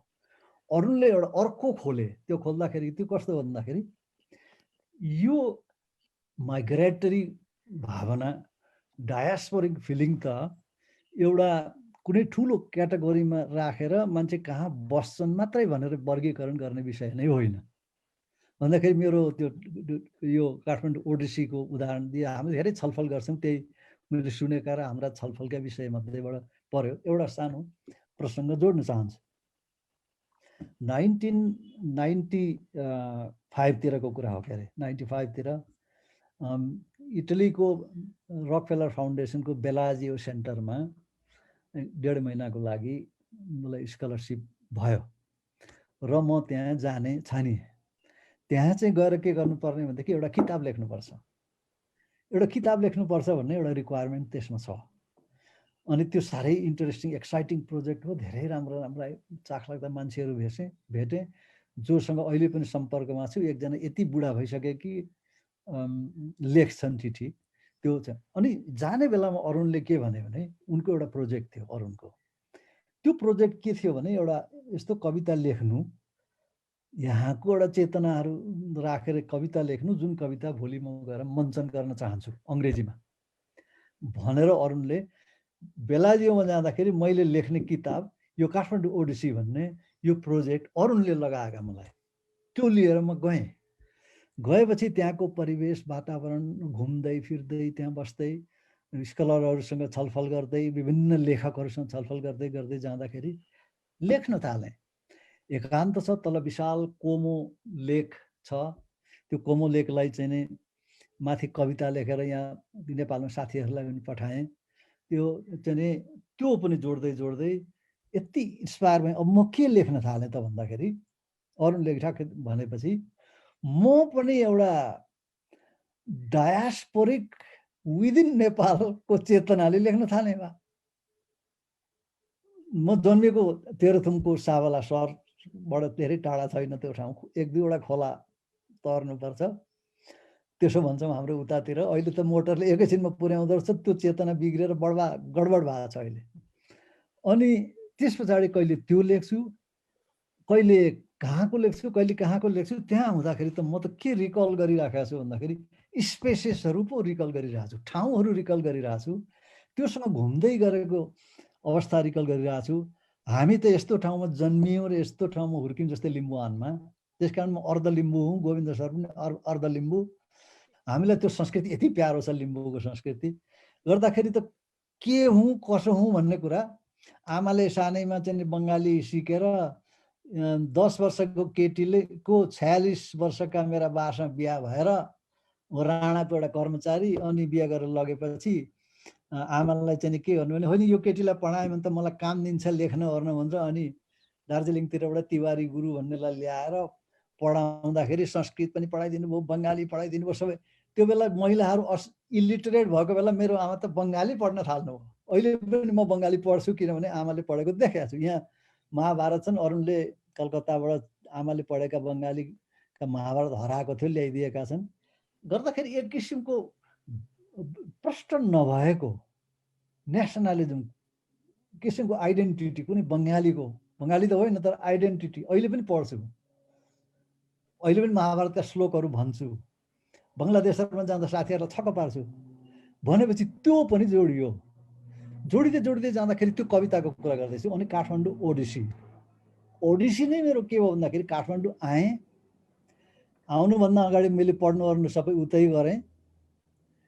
त्यताबाट बिएसम्म पास गरेँ उतै धरानतिरै। राजनीतिमा असाध्यै अनौठोसँग लागेँ। बिपी कोइरालाको अराजकतावादबाट प्रभावित भएँ। अनि बिपी कोइरालाले भनेअनुसार ट्राटस्कीबाट प्रभावित भएँ, गर्दा अराजकतावादी भएँ, बुझेको छैन। तर त्यो इम्प्याक्ट अहिले पनि छ। बिपी कोइरालाको अराजकतावाद, बिपी कोइरालाको अहिले पनि भक्त छु, पार्टीको मानिस होइन। त त्यति गरिसकेपछि धेरै त्यहाँ सङ्घर्ष गरियो, झन्डै गोली खायो, यतिले बचियो, लेखेको छु त्यसमा थुप्रै। ध्वस्त भएर म त अनि रातभरि भाग्यौँ। भाग्दाखेरि गोली हान्नु भन्ने थियो। आनन्ददेव भट्ट सरलाई पनि थियो, उहाँलाई त्यो गोली हानेर समात्यो। हामी मेरा साथीहरू 4-5 जना रातभरि जाडोको बेला भाग्यौँ। 4 कोसे झाडी हिँड्दै हिँड्दै रातभरि, पछाडि गोली हानेको पनि सुन्छौँ ठाउँ ठाउँ। अनि त्यस पछाडि बिहानै वीरपुर पुग्यौँ। मेरो डायस्पोरिक अरुणले भनेको कन्सियसनेसमा जाँदैछ। अनि त्यसपछि पुग्दाखेरि वीरपुरमा पुगेपछि असाध्यै थकित, जाडो, अनि एउटा कोइला बालेर चाहिँ नि त्यो रेलवे स्टेसन लिएर चिया बनाइराखेको चियादानीमा हालेर अनि त्यो चिया लिएर त्यही कोइलाको बास्ना लिएर चिया खाँदै थिएँ। तन्द्रामा परेछु। पढ्दाखेरि एउटा आवाज कानमा आयो। त्यो बहुत महत्त्वपूर्ण आवाज थियो। त्यो थियो मेघराज मन्जुल भन्ने कवि मेरो साथीको। त्यो त त्यहाँ छैन। अभि हामी राजनीति गर्ने मान्छे होइन, हामी कवि हो, नगर भन्ने आवाज आयो। झसङ्ग बिउजेँ। मैले त्यही मोमेन्टदेखि म राजनीति गर्ने मान्छे होइन भने बुझेँ। अनि पछि फर्किसकेपछि अर्को पनि एउटा राष्ट्रियताको सानो प्रसङ्ग जोड्छु। धरानमा फर्किसकेपछि यो फर्कियो भनेर नेतै थिएँ नि त। एकदम चाहिँ नि पुलिसले पक्रिन गरे। मेरा समर्थक विद्यार्थीहरूको बिचमा झडप भयो। मेरो यहाँ टाउको पछाडि फुट्यो। अनि मलाई पक्रेर लगेर चाहिँ नि माथि त्यो बगरमा माथि त्यसमा चाहिँ नि ठुलो अफिसर हुन्थ्यो पुलिसको, त्यसकोमा लगिसकेपछि एउटा अनौठो कुरा खुल्यो। त्यहाँ भित्र त्यो हाकिम पुलिसको मान्छे अहिले पनि उहाँ जीवित हुनुहुन्छ भन्ने सुनेको छु। तामाङ एकजना हुनुहुन्थ्यो।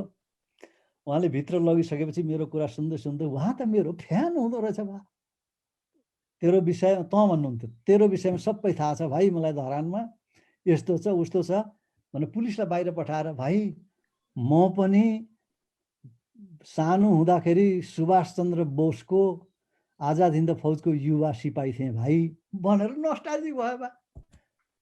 मेरो यहाँ चाहिँ नि अब औषधि लगाइदिएको छैन, ऊ हाकिम नस्टाल्जिक हुन थालिसक्यो। भनेपछि मलाई एकदम कम्प्लेक्स किसिमको एउटा त्यो भएर बडा इलोक्वेन्ट त्यो विषय लाग्यो। अनि ऊ त कहाँको, नेपालका पुलिसको अफिसर, सुभाषचन्द्र बोसको नस्टाल्जियामा बसेका छन्। अनि मैले भन्न खोजेको चाहिँ पोइन्टमा आउँदैछु के हो भन्दाखेरि, यति सबै गरिसकेपछि म एक किसिमले सबै छोडेपछि रित्तो ब्ल्याङ्क भएँ। केही पनि थिएन मेरो मनभित्र। अनि मैले 1 वर्ष चाहिँ केही गर्न सकिनँ। आमाले भन्नुभयो त पढ्न जानु हुँदैन। आमा एकदम थाहा पाउनुहुन्थ्यो। तेह्रथुममा गएर 1 वर्ष पढाएँ, साबला जुन अरूले भने। त्यस पछाडि अनि म पढ्न काठमाडौँ आउँदाखेरि म ब्ल्याङ्क थिएँ, के पनि थिएन मेरो।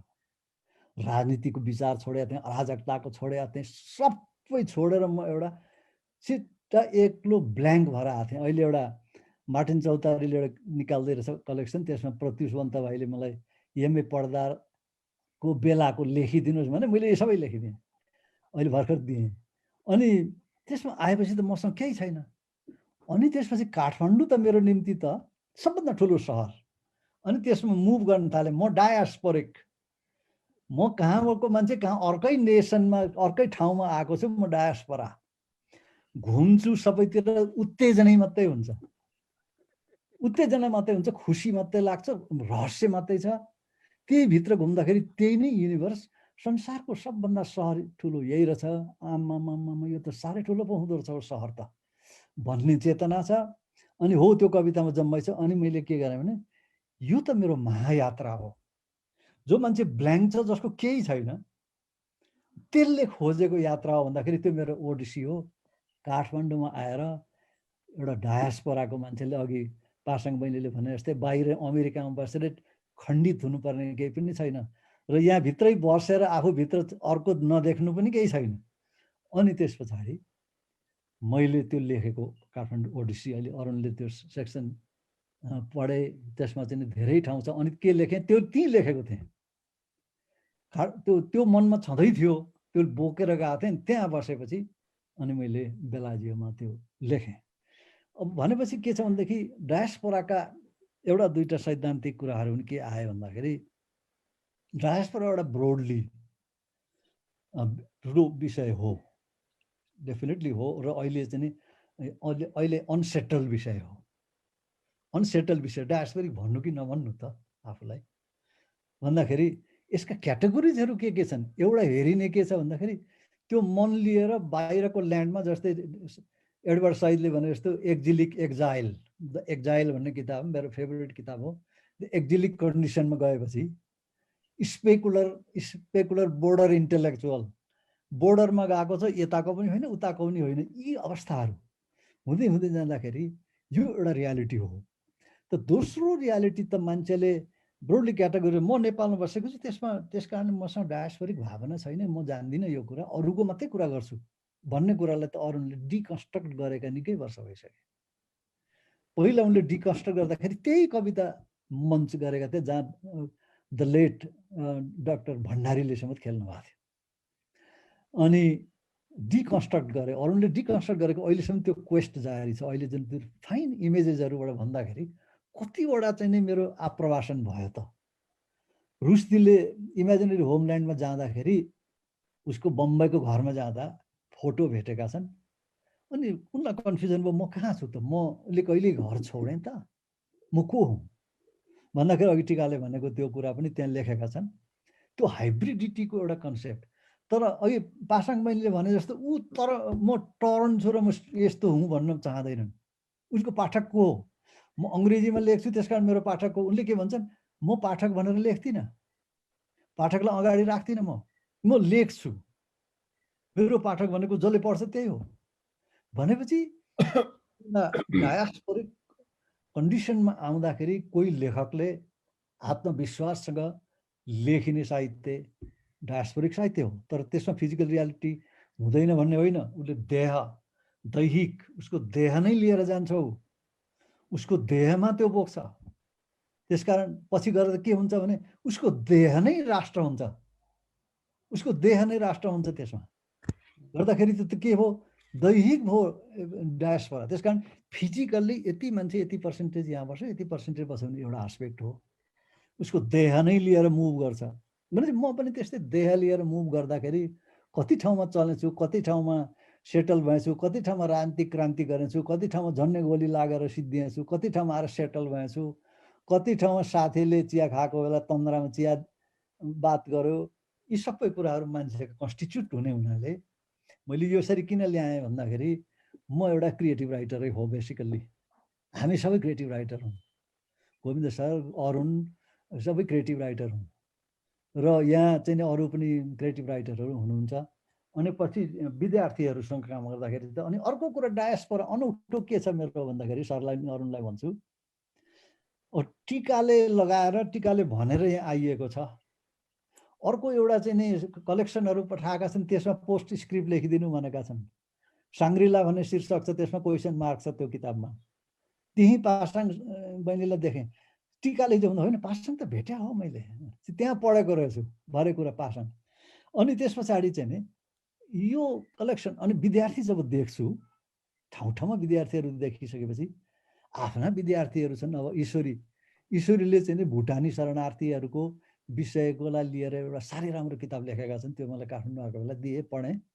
र अरू यसरी चाहिँ नि यसरी जुम्दाखेरि सबै विद्यार्थीहरू जुन डायस्पोराको कुरा गर्छन्, मुभ गर्छन्, भन्छन्, लेख्छन्। अनि के भयो त भन्दाखेरि मैले अरुणको पनि अरू सायद आइडिया त्यही होला, एक किसिमले अनौठो डायस्पोरा मलाई हुन लागेको छ। त्यो डायस्पोरा भरे बुझ्दाखेरि उनीहरू भएको छु म, मेरा बाहिर बसेका विद्यार्थी भइसकेको छु। यो अनौठो किसिमको डायस्पोरा हो जुन चाहिँ म आइएम इन्जोइङ दिस डायस्पोरा। म त गएको छैन, गयो अलिअलि पढ्न गयो, खेदिएँ, गयो आयो, यी सबै आफ्ना ठाउँमा छन्।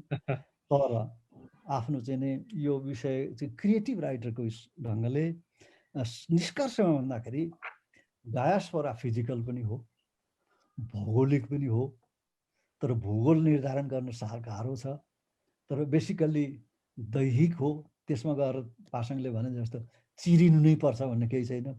सलमान रुस्दीले एक्ज्याक्टली त्यही भन्छ, होल नै छु म, चिरिनुपर्छ भन्ने केही छैन। त्यस कारणले डायस्पोरा एउटा एज लङ लामो एक्सपिरियन्सको कुरा हो। शब्द नै त यहुदीहरूबाट लिँदैछौँ भनेपछि धेरै लामो विषय हो। यसमा कुरा गर्दै जाँदाखेरि त हामी जस्तो कल्पना गरेर यस्तो क्रिएटिभ राइटर गर्नेले त हामीलाई मान्छेको समय त पुरै बर्बाद वेस्ट गरिदिन सक्छौँ। म यतिमै रोक्न चाहन्छु। हजुर, धन्यवाद सर। एकदमै यस्तो के अरे आनन्द आयो सरको पहिले हामीले जहिले पनि कुरा सुन्दा अनौपचारिक रूपमा बसेर यसरी के अरे कफी गफ गरे जस्तो। आनन्दले सबै कुराहरू यति साङ्गो पाङ्गो त्यो इतिहाससहित बोकेर आफ्नो अनुभवसहित प्रस्तुत गरिदिनु भयो। एकदमै आनन्द भयो।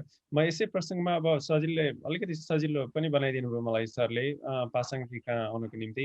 जस्तो सलमान रुस्दीले भने जस्तो अघि तपाईँले उठान गर्नुभएको जस्तो हामी डायस्पोरामा रहेर हाफ अ लाइफ मात्रै बाँचिरहेका छैनौँ, फ्र्याक्चर्ड आइडेन्टिटी मात्रै बाँचिरहेका छैनौँ। यहाँ त हामीले एउटा सिङ्गो अर्कै स्वयर काल्पनिक नभएर यथार्थमा के अरे आधारित एउटा जीवन सृजना गरेका छौँ। त्यो वास्तविक डायस्पोरा त्यो हो भन्ने हिसाबले हामीले कुरा उठान गऱ्यौँ, प्रसङ्ग उठायौँ। र त्यसमा जस्तो यहाँ इन्डिजिनस वुमेनहरूको बारेमा यहाँले त अब अलिक बढी एथनोग्राफिक खालकै रिसर्च गर्नुभएको छ र के पाउनु भएको छ आफूले लागेको यो सिद्धान्तको आधारमा वास्तवमै ती अनुभूतिहरू प्रस्फुटित भएका छन् तपाईँको विचारमा? तपाईँले गरेको कामका आधारमा अलिकति थोरै बताइदिनु न। उहाँहरू के भन्नुहुन्छ? जस्तो उदाहरणको लागि हजुरले जोसँग के अरे कुराकानी गर्नुभयो, सन्दर्भहरू उठान गर्नुभयो, रिसर्च गर्नुभयो होइन, यहाँ बस्नु भएको छ, उहाँहरूले कसरी आफूलाई प्रस्तुत गर्नुहुन्छ? उहाँले त्यो साङ्गो पाङ्गो सिङ्गो इतिहास के अरे मेमोरीसँग जिएर पनि यहाँ एउटा छुट्टै आफ्नो पहिचान खडा गर्न सकेको कुरा गर्नुहुन्छ या होइन हामी त अझै पनि त्यो एउटा मेमोरीलाई रिकन्स्ट्रक्ट गरेर एउटा हाइब्रिड आइडेन्टिटी बाँचिरहेका छौँ भन्नुहुन्छ? म चाहिँ अब एन्थ्रोपोलोजिस्ट भएको हुनाले एकदमै मेरो एन्थ्रोपोलोजिकल त्यो एनालिटिकल टेन्डेन्सी हुँदो रहेछ कि। सो अहिले मैले कुराहरू गर्दाखेरि पनि त्यस्तै तरिकाले निस्किँदो रहेछ यहाँ। त्यो भन्दै सो मैले यो डायस्पोरा कम्युनिटीमा एकदमै पार्टिसिपेन्ट अब्जर्भेसन गरेर एथनोग्राफिक फिल्ड वर्क गर्न थालेको त म आएदेखि नै हो जस्तो लाग्छ मलाई। किनभने म आएदेखि नै मेरो फिल्ड वर्क चाहिँ सुरु भएको जस्तो लाग्छ। अब त्यो हेर्दाखेरि चाहिँ अब झन्डै त्यो अघि भने जस्तै 20 वर्ष भइसक्यो। र मैले एज एन एकाडेमिक काम गर्दाखेरि हामी यस्तो एकाडेमिक डिस्कसनमा यसरी भाग लिँदाखेरि चाहिँ हामीले डायस्पोरा टर्महरू, कन्सेप्टहरू, प्रिन्सिपलहरू थरीका कुरा गर्छौँ। तर जब म कोहीसँग इन्टरभ्यू गर्न जान्छु लिभड एक्सपिरियन्सको बारेमा, एथनोग्राफिक फिल्ड वर्क गर्छु, अब उहाँहरूले त डायस्पोरा भनेर त सोच्नुहुन्न, उहाँहरूले मेमोरी भनेर सोच्नुहुन्न। सो त्यहाँनिर त्यो जाँदाखेरि अलिकति त्यो एकाडेमिक फिल्डबाट नन एकाडेमिक फिल्डमा चाहिँ म जम्प गर्नुपर्ने अवस्था हुन्छ। र त्यो भन्नुको कारण चाहिँ के भन्दा तपाईँले प्रश्न गर्नुभएको तपाईँको प्रश्नको उत्तर गर्नुको लागि चाहिँ मैले उहाँहरूको इन्टरभ्यूको नोट्सबाट चाहिँ अब एन्सर पिक गर्नुपर्ने अवस्था हुन्छ। तर त्यो गर्नुको सट्टा मेबी इट्स मोर फ्रुटफुल चाहिँ मैले उहाँहरूले जे भन्नुहुन्छ त्यही चाहिँ यहाँ सेयर गर्दाखेरि त्यो चाहिँ तपाईँले भन्नु गएकोमा पनि ठ्याक्कै मिल्छ होला। जस्तो मैले अब हाम्रो शेर्पा समुदायमा अन्तर्वार्ता गर्दाखेरि चाहिँ प्रायः जसो मैले लाइफ हिस्ट्रीको रूपमा हेर्छु र उहाँहरू पहिला गाउँमा अब प्रायः जसो गाउँमा जन्मिनु भएको, अब सोलुखुम्बु अथवा अब अरू क्षेत्र नेपालको अरू गाउँहरूमा जन्मिनु भएको र त्यतिखेर बाल्यकालको कुराहरू कसरी हुर्किनु भयो, अब त्यतिखेर खेतीपाती गर्नुपर्ने थियो, त्यतिखेर अब गाईहरूसँग माथि गोठमा जानुपर्ने त्यस्तो खालको एउटा सुनाउनुहुन्छ र त्यसपछि काठमाडौँमा आएर काठमाडौँमा कसरी आफ्नो परिवार हुर्काउनु भयो त्यो त्यस्तो कुराहरू गर्नुहुन्छ र कस्तो खालको सङ्घर्ष गर्नु पर्यो त्यस्तो खालको कुरा सुनाउनुहुन्छ। र महिलाकै बारेमा विशेष तपाईँले सोध्नु भएको हुनाले चाहिँ हाम्रो शेर्पा समुदायको बारेमा अध्ययन गर्ने, शेर्पा समुदायको बारेमा लेख्ने धेरै लिटरेचर त थुप्रै नै छन्, तर यसमा चाहिँ महिलाहरूलाई चाहिँ फोकस गरेर लेखिएको चाहिँ पाइँदैन। र हामीले शेर्पा भनेर बुझ्दाखेरि चाहिँ हिमाल चढ्ने, एभरेस्ट यताउता त्यस्तो खालको त्यतातिर ध्यान जाने हुन्छ। तर मेरो आफ्नो काममा चाहिँ महिलाहरू ठिकै छन्, पुरुषहरू हिमालमा जाँदाखेरि महिलाहरूले घरमा कसरी बच्चाहरू हुर्काउनु भयो, के गर्नुभयो, कस्तो खालको अब अघि भने जस्तै कस्तो खालको सङ्घर्षहरूसँग झेल्नु पर्ने अवस्था थियो र त्यसपछि कसरी उहाँहरू अमेरिका आइपुग्नु भयो र अमेरिकामा आएर कस्तो खालको जीवनी कस्तो खालको उनीहरूको अब एभ्रिडे लाइफ कस्तो छ त्यस्तो खालको मैले क्वेसनहरू गर्छु होइन अनि त्यो गर्दाखेरि चाहिँ अघि मलाई हाम्रो डाक्टर गुप्तले भन्नुभएको जस्तै रुटेडनेस चाहिँ आई थिङ्क एकदमै युजफुल र एकदमै मलाई त्यो मेरो सबै पिसेसहरू क्लिक भएको जस्तो बनाइदिनु भयो कि त्यो कन्सेप्टले किनभने हामीले अब मैले इन्टरभ्यू गर्दा र मैले त्यो इन्फर्मेसन प्रोसेस गर्दा र म आफ्नै लाइफ पनि मेरो रिसर्चमा इन्क्लुड गर्छु मेरो आफ्नै पर्सपेक्टिभ आफ्नो पर्सनल एक्सपिरियन्स पनि त्यो गर्दाखेरि हामीले त कुरा गरेका त रुटेडनेसको बारेमा पुरै छौँ अब यसमा त अब मैले नेसन स्टेट अब राज्यको बारेमा कुरा गर्दाखेरि अर्कै खालको कन्भर्सेसन हुन्छ तर हामीले यस्तो पर्सनल यस्तो इन्टिमेट एक्सपिरियन्स सेयर गर्दाखेरि हामीले त रुटेडनेसको बारेमा पो कुरा गरेका रहेछौँ भनेर चाहिँ अहिले मलाई यो कन्भर्सेसनबाट चाहिँ त्यसरी एकदमै त्यो हेल्प भएको छ एउटा त्यो फ्रेमवर्क दिएको छ होइन अनि त्यति भन्दै अब मेबी तपाईँलाई अरू केही क्वेसन छ हजुर थ्याङ्क यू पासाङजी अब त्यो कुरालाई हामी अलिक पछि पनि अलिकति सन्दर्भ जोडौँला हामीसँग समय भयो भने समयको पनि हामीले अलिकति ख्याल गर्नुपर्ने अवस्था भइरहेछ 1 घन्टाभन्दा हामी बढी भयो हाम्रो समय 1.5 घन्टाको लगभग हो र विजयजी यदि हामीसँग फेसबुक लाइभमा केही प्रश्नहरू आएका छन् भने हजुरले त्यसलाई अलिकति मोडरेट गरिदिनु हुन पनि मैले अनुरोध गरेँ र त्यसका साथसाथै म अरुण सरसँग छोटोमा अब हामी अबको सेगमेन्टलाई करिब 2-3 मिनटमा मात्रै सम्पन्न गर्ने गरी कुरा गरौँ र म अरुण सर कहाँ आइपुगेँ त्यसपछि कसरी के अरे त्यसरी अघि जस्तो पासाङजीले पनि उठाउनु भयो त्यो कुरा रुटेडनेसको कुरा पो हामी त गरिरहेका रहेछौँ सरले अघि के अरे बङ्गालदेखि आफ्नो हिस्ट्रीको कुरा गर्नुभयो अनि हामीले बार त्यसलाई रिकन्स्ट्रक्ट गरिरहेका हुन्छौँ र कतिपय कुराहरू के हुन्छ भने हामी जे कुराहरू स्मरण गर्छौँ त्यो स्मरण त साङ्गो पाङ्गो स्मरण त हुँदैन त्यो त फ्रेगमेन्टेड मेमोरी हुन्छ र त्यसमा एउटा प्रसङ्ग पनि म अलिकति कोट्याउन चाहन्छु मिलन कुन्देराले भनेका छन् the struggle of man against power is the struggle of memory against forgetting भनेका छन् होइन त्यो फर्गेटिङको विरुद्ध मेमोरीको एउटा स्ट्रगल हो जसरी मान्छेले पावरको विरुद्धमा स्ट्रगल गर्छ त्यसै गरी मेमोरीले फर्गेटिङको विरुद्ध एक किसिमको सङ्घर्ष गरिरहेको हुन्छ त्यहाँ एउटा कन्फ्लिक्ट जारी रहिरहेको हुन्छ हामी त्यो कन्फ्लिक्टका बिचबाट सेलेक्टिभ मेमोरीको आधारमा जुन आफ्नो आइडेन्टिटी रिकन्स्ट्रक्ट गर्छौँ त्यो कतिको अथेन्टिक आइडेन्टिटी हुन सक्ला सरलाई कस्तो लाग्छ जस्तो कि हामीले रिजेनेरेट गरेको आफ्नो फेभरेबल डिस्कोर्स मात्रै क्रिएट गरिरहेका छौँ कि अथवा हामीले वास्तविक पहिचानको आधारमा एउटा आइडेन्टिटी रिक्रिएट गरिरहेका छौँ जस्तो लाग्छ हजुरलाई छोटोमा 2-3 मिनटमा बताइदिनुहोस् म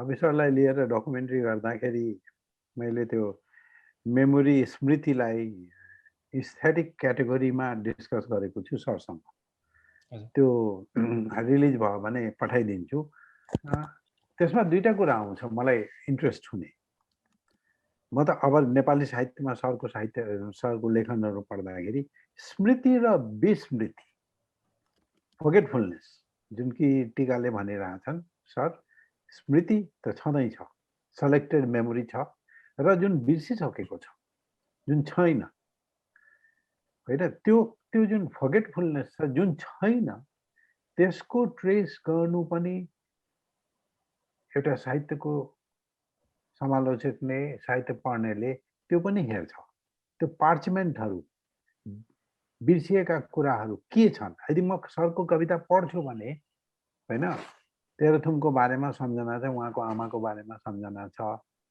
उहाँको गाउँको सडकको बारेमा सम्झना छ भन्दाखेरि मैले कसरी ट्रेस गर्ने सिम्पटोमेटिक रिडिङबाट कन्ट्रिब्युटरी रिडिङबाट कसरी ट्रेस गर्ने उहाँले के बिर्सनु भएको छ so forgetfulness is the equally important notable in literature of diaspora in literature of memory nostalgia त्यसैले त्यो डेरिडाले भन्छ नि डेरिडा त अब हाम्रो फेभरेट फिलोसफर हुन् डेरिडाले भन्छ डिसेमिनेसनमा कि हामीले के गर्छौँ भने जुन बिउ छर्छौँ र त्यसपछि बिरुवा हुन्छ तर जुन बिउ छर्ने प्रक्रियामा त प्रेजेन्स पनि छ र जुन एब्सेन्स जुन बिउ प्लान्टमा परिवर्तित भएन भन्दाखेरि छर्नेमा त प्रेजेन्स पनि छ, एब्सेन्स पनि छ, जसले एब्सेन्सको पनि त्यति नै, किनकि छर्नेमा त जब छरिन्छ बिउ, जब छरिन्छ खेतमा, त्यो दुइटै हुन्छ नि, एउटा बिरुवाको रूप लिन्छ, एउटा लिँदैन। त्यस्तै नै डिसेमिनेसनको खुब इन्ट्रेस्टिङ पोइन्ट हो मलाई। Does the plant know that the absence of the seed is equally important for the making of the plant? Just say, do we know that the absence of what he cannot, or what Abhisubedi cannot or does not remember, is equally important in the literature of memory or Tika's literature of diaspora? त्यो कुरा स्मृति र विस्मृतिको कुरा मलाई खुब मन पर्छ। हजुर, thank you sir, thank you. अब म छोटोमा गोविन्द सरसँग फेरि आएँ। सरले अब जस्तो मोगलानको प्रसङ्ग अलिकति कोट्याउनु थोरै, म अलिकति त्यसलाई खोतल्ने प्रयत्न गर्दैछु। हजुरले जुन भुटानमा गएर 2027-28 सालतिर त्यहीँ बसेर त्यहीँको प्रसङ्गलाई लिएर त्यो मोगलान पनि लेख्नुभयो। त्यस पछाडिका हरेक पहलुहरूमा भुटानी शरणार्थीहरू, नेपाली भाषी भुटानी शरणार्थीहरूको परिवेशहरूको बारेमा यहाँले बेला बेला चर्चा पनि गर्ने गर्नुभएको छ, लेख्ने गर्नुभएको छ। त्यो प्रसङ्गलाई थोरै म अलिकति खोतल्न चाहेँ हजुरसँग। र त्यसको विषयमा आज पनि हामीसँग नेपाली डायस्पोरासँग जोडिएर अत्यन्तै निकट रहेर नेपाली संस्कृतिलाई अझ बढी संस्कृतिको धरोहरको रूपमा जगेर्ना गर्ने क्रममा नेपाली भाषी भुटानी अमेरिकनहरू अथवा अस्ट्रेलियनहरू, भुटानी अस्ट्रेलियनहरू, भुटानी कनेडियनहरू हुनुहुन्छ हामीसँग। र हामी पटक पटक संवादमा भन्ने गर्छौँ, हामी पनि यसरी मेन स्ट्रिम डायस्पोरामा जोडिने सक्ने आधारहरू के हुन सक्छन्। उहाँहरूले आफ्नो क्षेत्रबाट यति धेरै योगदान गर्नुभएको छ साहित्यमा। मैले त आफ्नो पिएचडीको अनुसन्धानको सिलसिलामा शोध ग्रन्थ नै भुटानी शरणार्थीहरूको बारेमा गरेको छु। उहाँहरूको भाषा, संस्कृति, साहित्य, उहाँहरूले कसरी नेपाली भाषी समुदायलाई जोड्नको निम्ति एउटा सेतुको रूपमा पहल कदमी उठाइराख्नु भएको छ अहिलेसम्म भनेर मैले गरेको छु। र त्यसमा धेरै कुराहरू आउँछन्। अब गोविन्द सर यति धेरै काम गर्नुभएको छ, त्यसमा विज्ञ हुनुहुन्छ। अनि कस्तो लाग्छ हजुरलाई, जस्तो अहिले हजुरले आफूले अनुभूत गरिराख्नु भएको नेपाली भाषा, साहित्य, संस्कृतिमा जुन खालको एउटा योगदान उहाँहरूले पुर्याइराख्नु भएको छ, उहाँहरू समग्र रूपमा यसरी नेपाली डायस्पोरामा सम्मिलित हुनको निम्ति अथवा त्यसलाई जोड्नको निम्ति अहिले पनि हामी देखिरहेका छौँ पृथक ढङ्गले साहित्यिक कार्यक्रमहरू सञ्चालन हुने, पृथक ढङ्गले सांस्कृतिक मञ्चहरूमा आफ्ना प्रस्तुतिहरू राख्ने कुराहरू भइरहेका छन्। अहिले बिस्तारै हामीले महसुस गर्न थालेका छौँ, जस्तो किरण गजमेरले भोइस अफ नेपालको प्लेटफर्ममा जसरी एउटा नेपाली भाषीहरूलाई जोड्ने एउटा सेतुको रूपमा आह्वान गर्नुभएको छ, त्यो पनि एकदमै स्मरणीय नै छ। त्यो सान्दर्भिक पनि होला अहिलेको प्रसङ्गमा। मैले सरलाई अलिकति त्यही विषयमा यो प्रसङ्ग उठान गर्न खोजेँ। हजुरले केही कुराहरू बताइदिनुहुन्छ कि आफ्नो अनुभव? धेरै राम्रो गम्भीर कुरा। यो कस्तो छ भने प्रोफाउन्ड स्कलर्सहरूले बोलेको सुनिरहँ जस्तो हुने आज भएको छ मलाई। यसमा के छ भने भाइ, अब अहिले जस्तो यहाँ 300 वर्ष अगाडि, 250 वर्ष अगाडि भारतमा काम गर्न जाने 10-12 हजार गोर्खालीहरू फिजी पुर्याइयो उस बेलै। फिजीमा बसिरहेका छन् अहिले। अनि यहाँ अब अहिले आएर फिजीमा खोज्ने मान्छेहरू पनि गए, फिजीमा पत्ता लाए। फिजीमा पत्ता लाउँदा भाषा, नेपाली भाषा अब एक शब्द पनि बोल्नेवाला कोही छैन, सबै फिजियन भए। पहिला त हिन्दी लेख्थे, अब त हिन्दी पनि हरायो, उतैका भए। एउटा चाहिँ त्यहाँनिर मन्दिर चाहिँ देवीको मन्दिर चाहिँ बनाएको रहेछ। त्यहाँ वर्ष दसैँमा भेला हुन्छन्। दसैँ भन्ने आउनलाई थाहा हुन्छ, तर दसैँ भन्ने चाहिँ अरू नेपाली बोल्न आउँदैन। त्यस्तो अवस्थामा पनि मान्छे एउटा मेमोरी बोकेर बस्दो रहेछ। र अहिले भर्खरै चाहिँ हाम्रो सबै साथीहरूले कोसिस गर्दैछन् कि एउटा ग्लोबल भन्ने जुन वर्ड छ, जस्तो यो चाहिँ फिजीको एउटा ठाउँमा यस्तो एउटा बोट जस्तो मन्दिर बनाएर मान्छे बसेका छन्। अहिले चाहिँ सबैले के गराएको छ भनेदेखि यो किताबले देखाए जस्तै अब ग्लोबल इन्डियन्स भनेको छ, ग्लोबल पाकिस्तानी भनेको छ, ग्लोबल नेपाली भनेको छ। अब डायस्पोरालाई टुक्रियाएर हेर्ने होइन, संसारभरिको त्यो जाति एकै ठाउँ हुनुपर्छ भनेर अहिले गर्दैछन्। थाइल्यान्डमा बसेको नेपाली पनि त्यहीँ आउने, बर्मिज पनि त्यहीँ आउने, बर्मामा पनि नेपाली कल्चर सिकाउँदैछन्, थाइल्यान्डमा पनि नेपाली कल्चर सिकाउँदैछन्। अहिले त युट्युबहरू सजिलो भयो। र कहाँ कहाँ मलेसियामा छुटेका नेपाली आउँदैछन्, हङकङको पनि आउँदैछन्।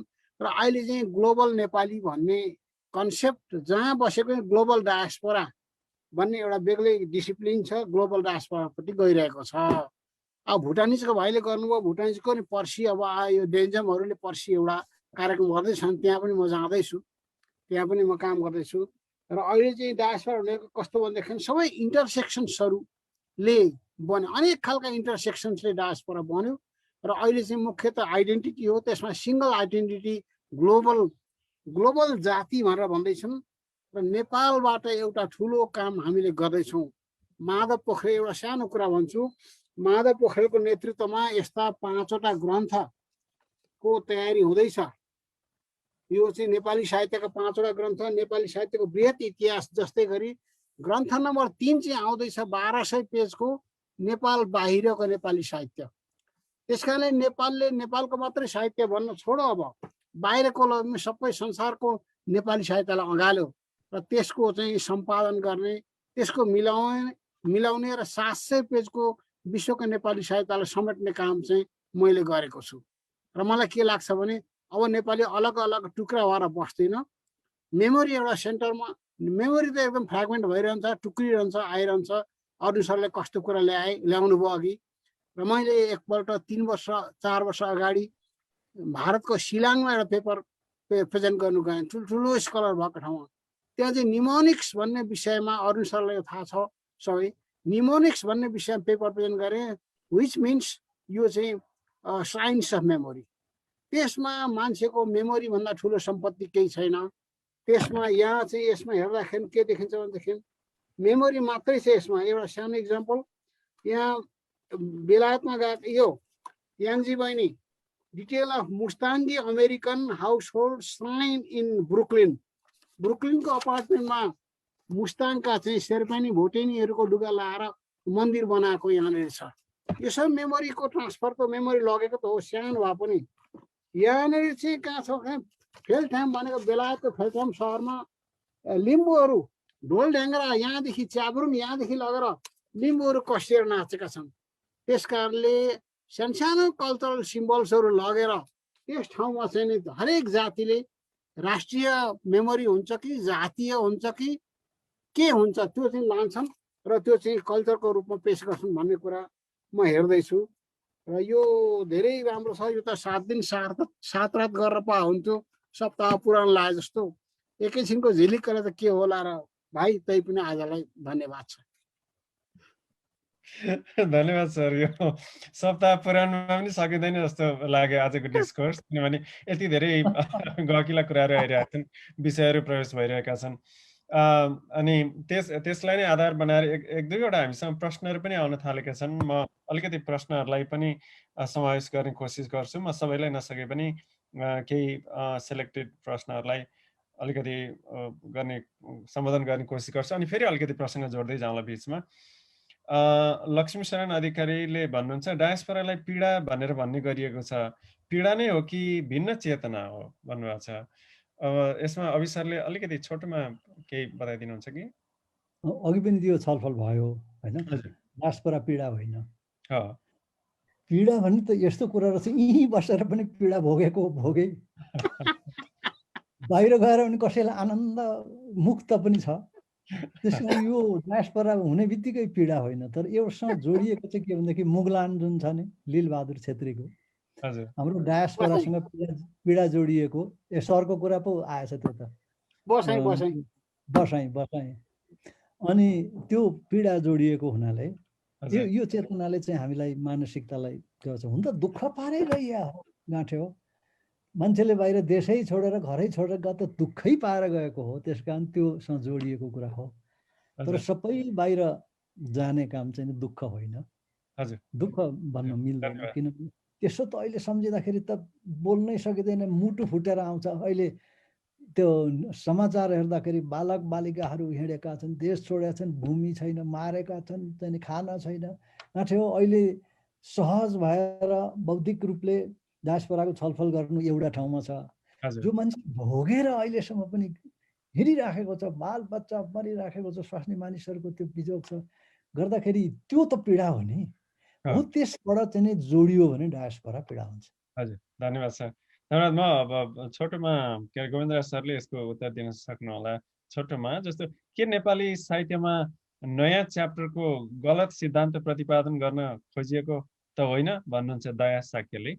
सरले सिद्धान्तको बारेमा यति धेरै कुराहरू लेखिराख्नु भएको छ डायस्पोराको बोल्नुहुन्छ को हजुर। बोल्नुहुन्छ को अ, सोध्नुहुन्छ उहाँ दया साक्य हुनुहुन्छ। उहाँ चाहिँ माथि मलाई पोर्टल्यान्डबाट हुनुहुन्छ जस्तो लाग्छ, ओरेगनबाट।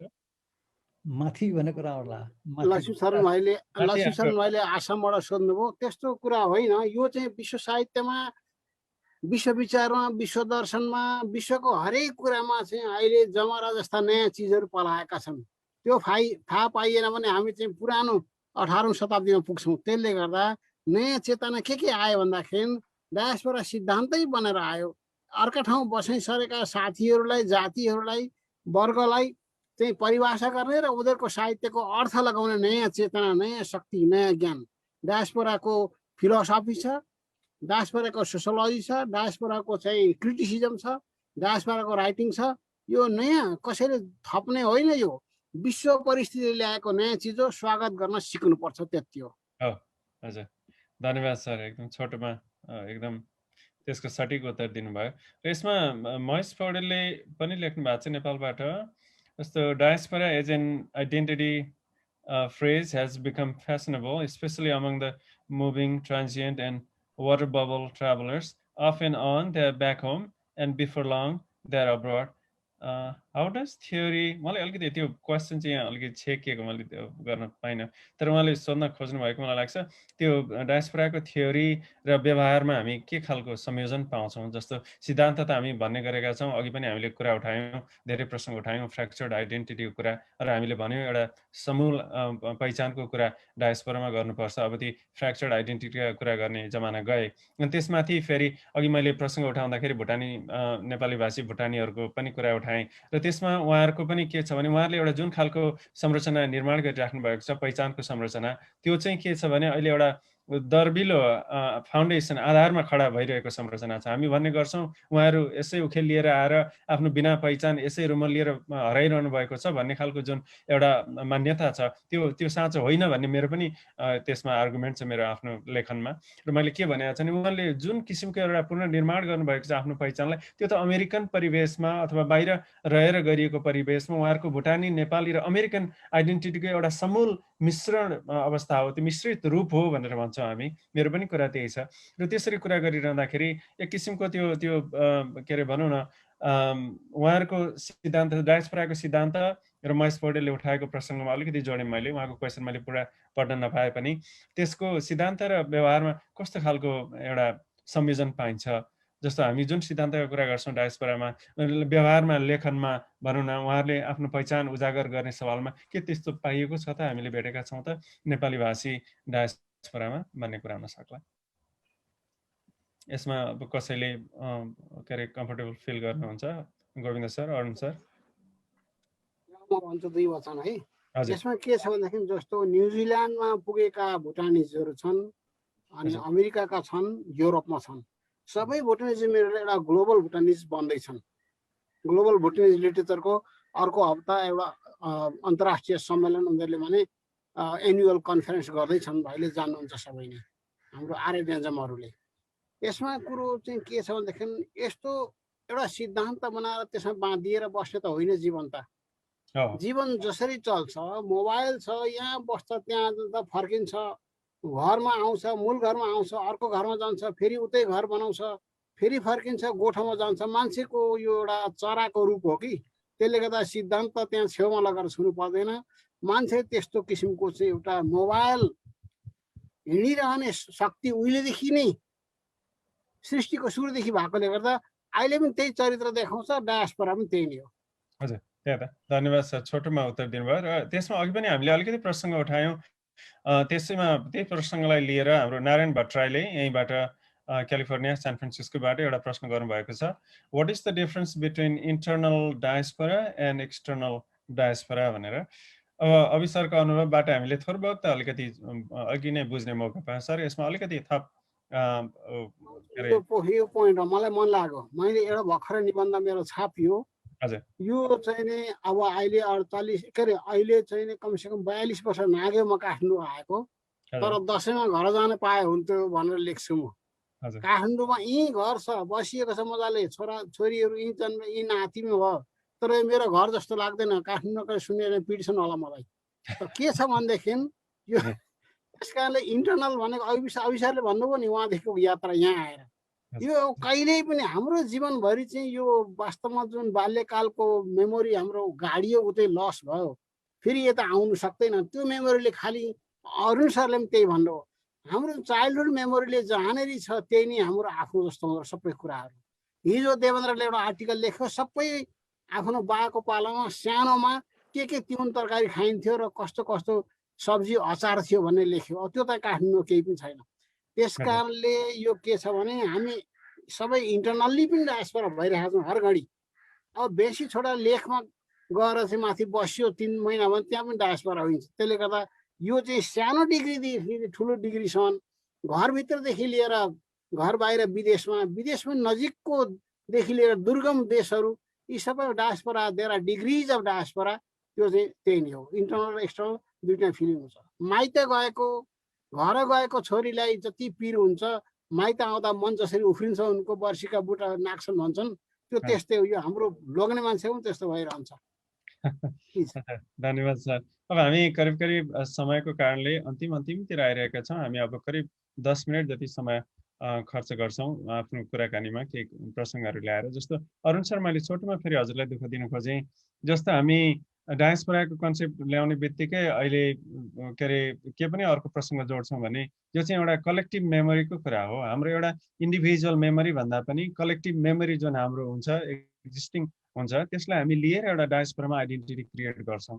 र त्यसको साथसाथै यो के हुन्छ भने पर्सिस्टेन्स, अब हामी भनौँ न बिहानै उठेर अघि पासाङजीले पनि प्रसङ्ग अलिकति जोड्नुभयो, नानी बाबु भन्ने सानो त्यो चाहिँ देखाउँछु म मेरो छोरीलाई, अनि त्यसले कतिको प्रभाव पार्छ भन्ने कुरा हामी पनि नेपाली भाषा सिकाउनको निम्ति, संस्कृति सिकाउनको निम्ति हाम्रा बच्चाहरूलाई अथक प्रयत्नहरू गर्छौँ, सिकाउँछौँ। नेपाली स्कुल चलाउँछौँ, एक दिन सन्डे भए पनि।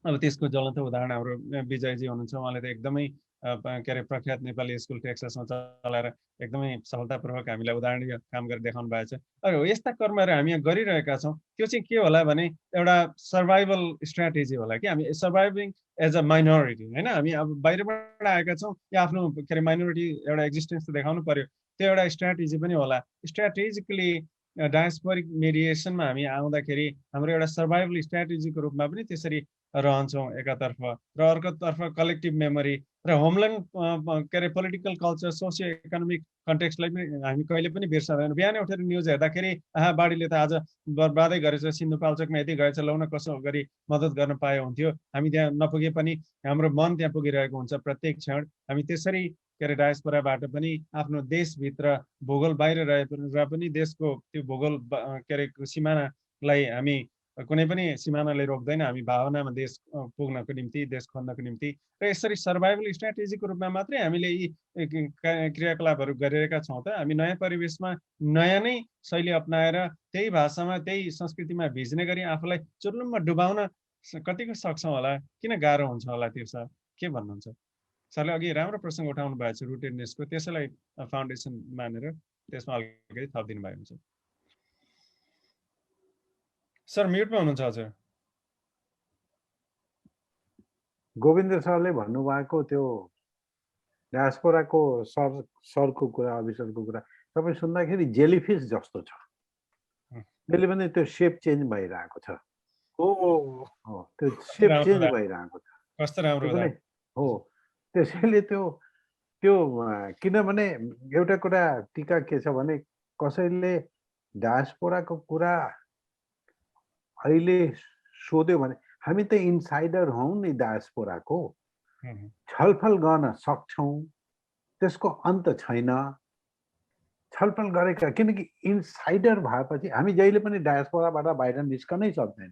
कि जस्तै एउटा युरोपीय इतिहासमा छ, इनलाइटनमेन्टको समय थियो 18th सेन्चुरीमा, या रेनेसान्सको थियो, या मल्लकाल थियो, निस्किसकेछौँ। त्यसपछि त्यसमाथि छलफल गर्न सक्छौँ। ल मल्लकाल यस्तो थियो, मल्लकालको साहित्य यस्तो थियो, कल्चर यस्तो थियो, निस्किसकेछौँ त्यो इतिहासबाट। तर डायस्पोराबाट निस्कन सकिँदैन। त्यसैले गाह्रो पनि छ, धेरै भन्न गाह्रो छ। जस्तै अब एकजनाले प्रश्न सोधे कि पीडाको कुरा छ, त मैले सरको कुरा सुनिरहेको थिएँ। त्यसपछि जसँग एउटा कुरा आयो भने ल पीडा छ भने पनि पीडा कुनै विकनेसको साइन किन हो? पीडा त स्ट्रेन्थको साइन पनि हुन सक्छ। पीडा छ किन? टिका म भन्छु फेरि अभिसरको नै कुरा गर्छु। पीडा चाहिँ स्ट्रेन्थको साइन पनि हो। म सरसँग मोटरसाइकलमा त्यस बेला सुरुमा मोटरसाइकलमा सरको पछाडि गइरहेको थिएँ। पछाडि बसेर किर्तिपुर पढाउन गइरहेको थिएँ। त्यसपछि के भयो पीडाको कुरामा म भनेर सर मोटरसाइकल चलाउँदै एउटा गफ गर्दै गइराख्नु भएको छ, म पनि पछाडि बसिरहेको छु। त्यो दिन मेरो मोटरसाइकल बिग्रेको थियो कि के थियो, सर पुरै बाटो बल्कुसम्म के भनिराख्नु भएको छ। म त अब सर त फुल अफ स्पिरिट हुनुहुन्छ, त्यसैले म बिचमा हाँसिरहेको छु। बल्कुमा पुगेपछि पेट्रोल पम्पमा सरले भन्नुभयो म पख अरुण म पेट्रोल भर्छु। ओर्लादाखेरि हेलमेट निकाल्दाखेरि सरको आँखामा आँसु। किन he was telling a story of his friend from South Asia who had died recently for क्यान्सरले गर्दा, त्यो इन्टेस्टाइनको केही। सर त रोइराख्नु भएको छ होइन। त्यसपछि एउटा कुरा भन्नुभएको छ, यति ठुलो मुटु छ भने मात्रै रुन सक्छौ अरुण भनेर। त पीडा भन्ने कुरा त it is a site of strength मलाई लाग्छ। पीडाको यदि डाँसपडा पीडा हो भने होस्, पीडा हो, किनकि त्यसले त धेरै कुरा अनफोल्ड गर्छ।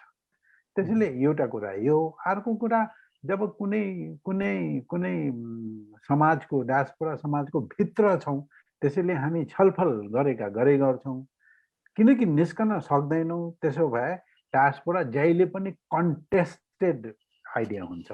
कन्टेस्टेसन जति भयो त्यति नै राम्रो। एकजनाले भने कि यो सर यो फेमिनिजम र पोस्ट कोलोनियलिजमले सिधा कुरै गर्दैन। एउटा पोखराकोले भने सिधा कुरै गर्दैन फेमिनिजमले, के कुरा गर्छ भने त्यही त त्यसको तागत हो।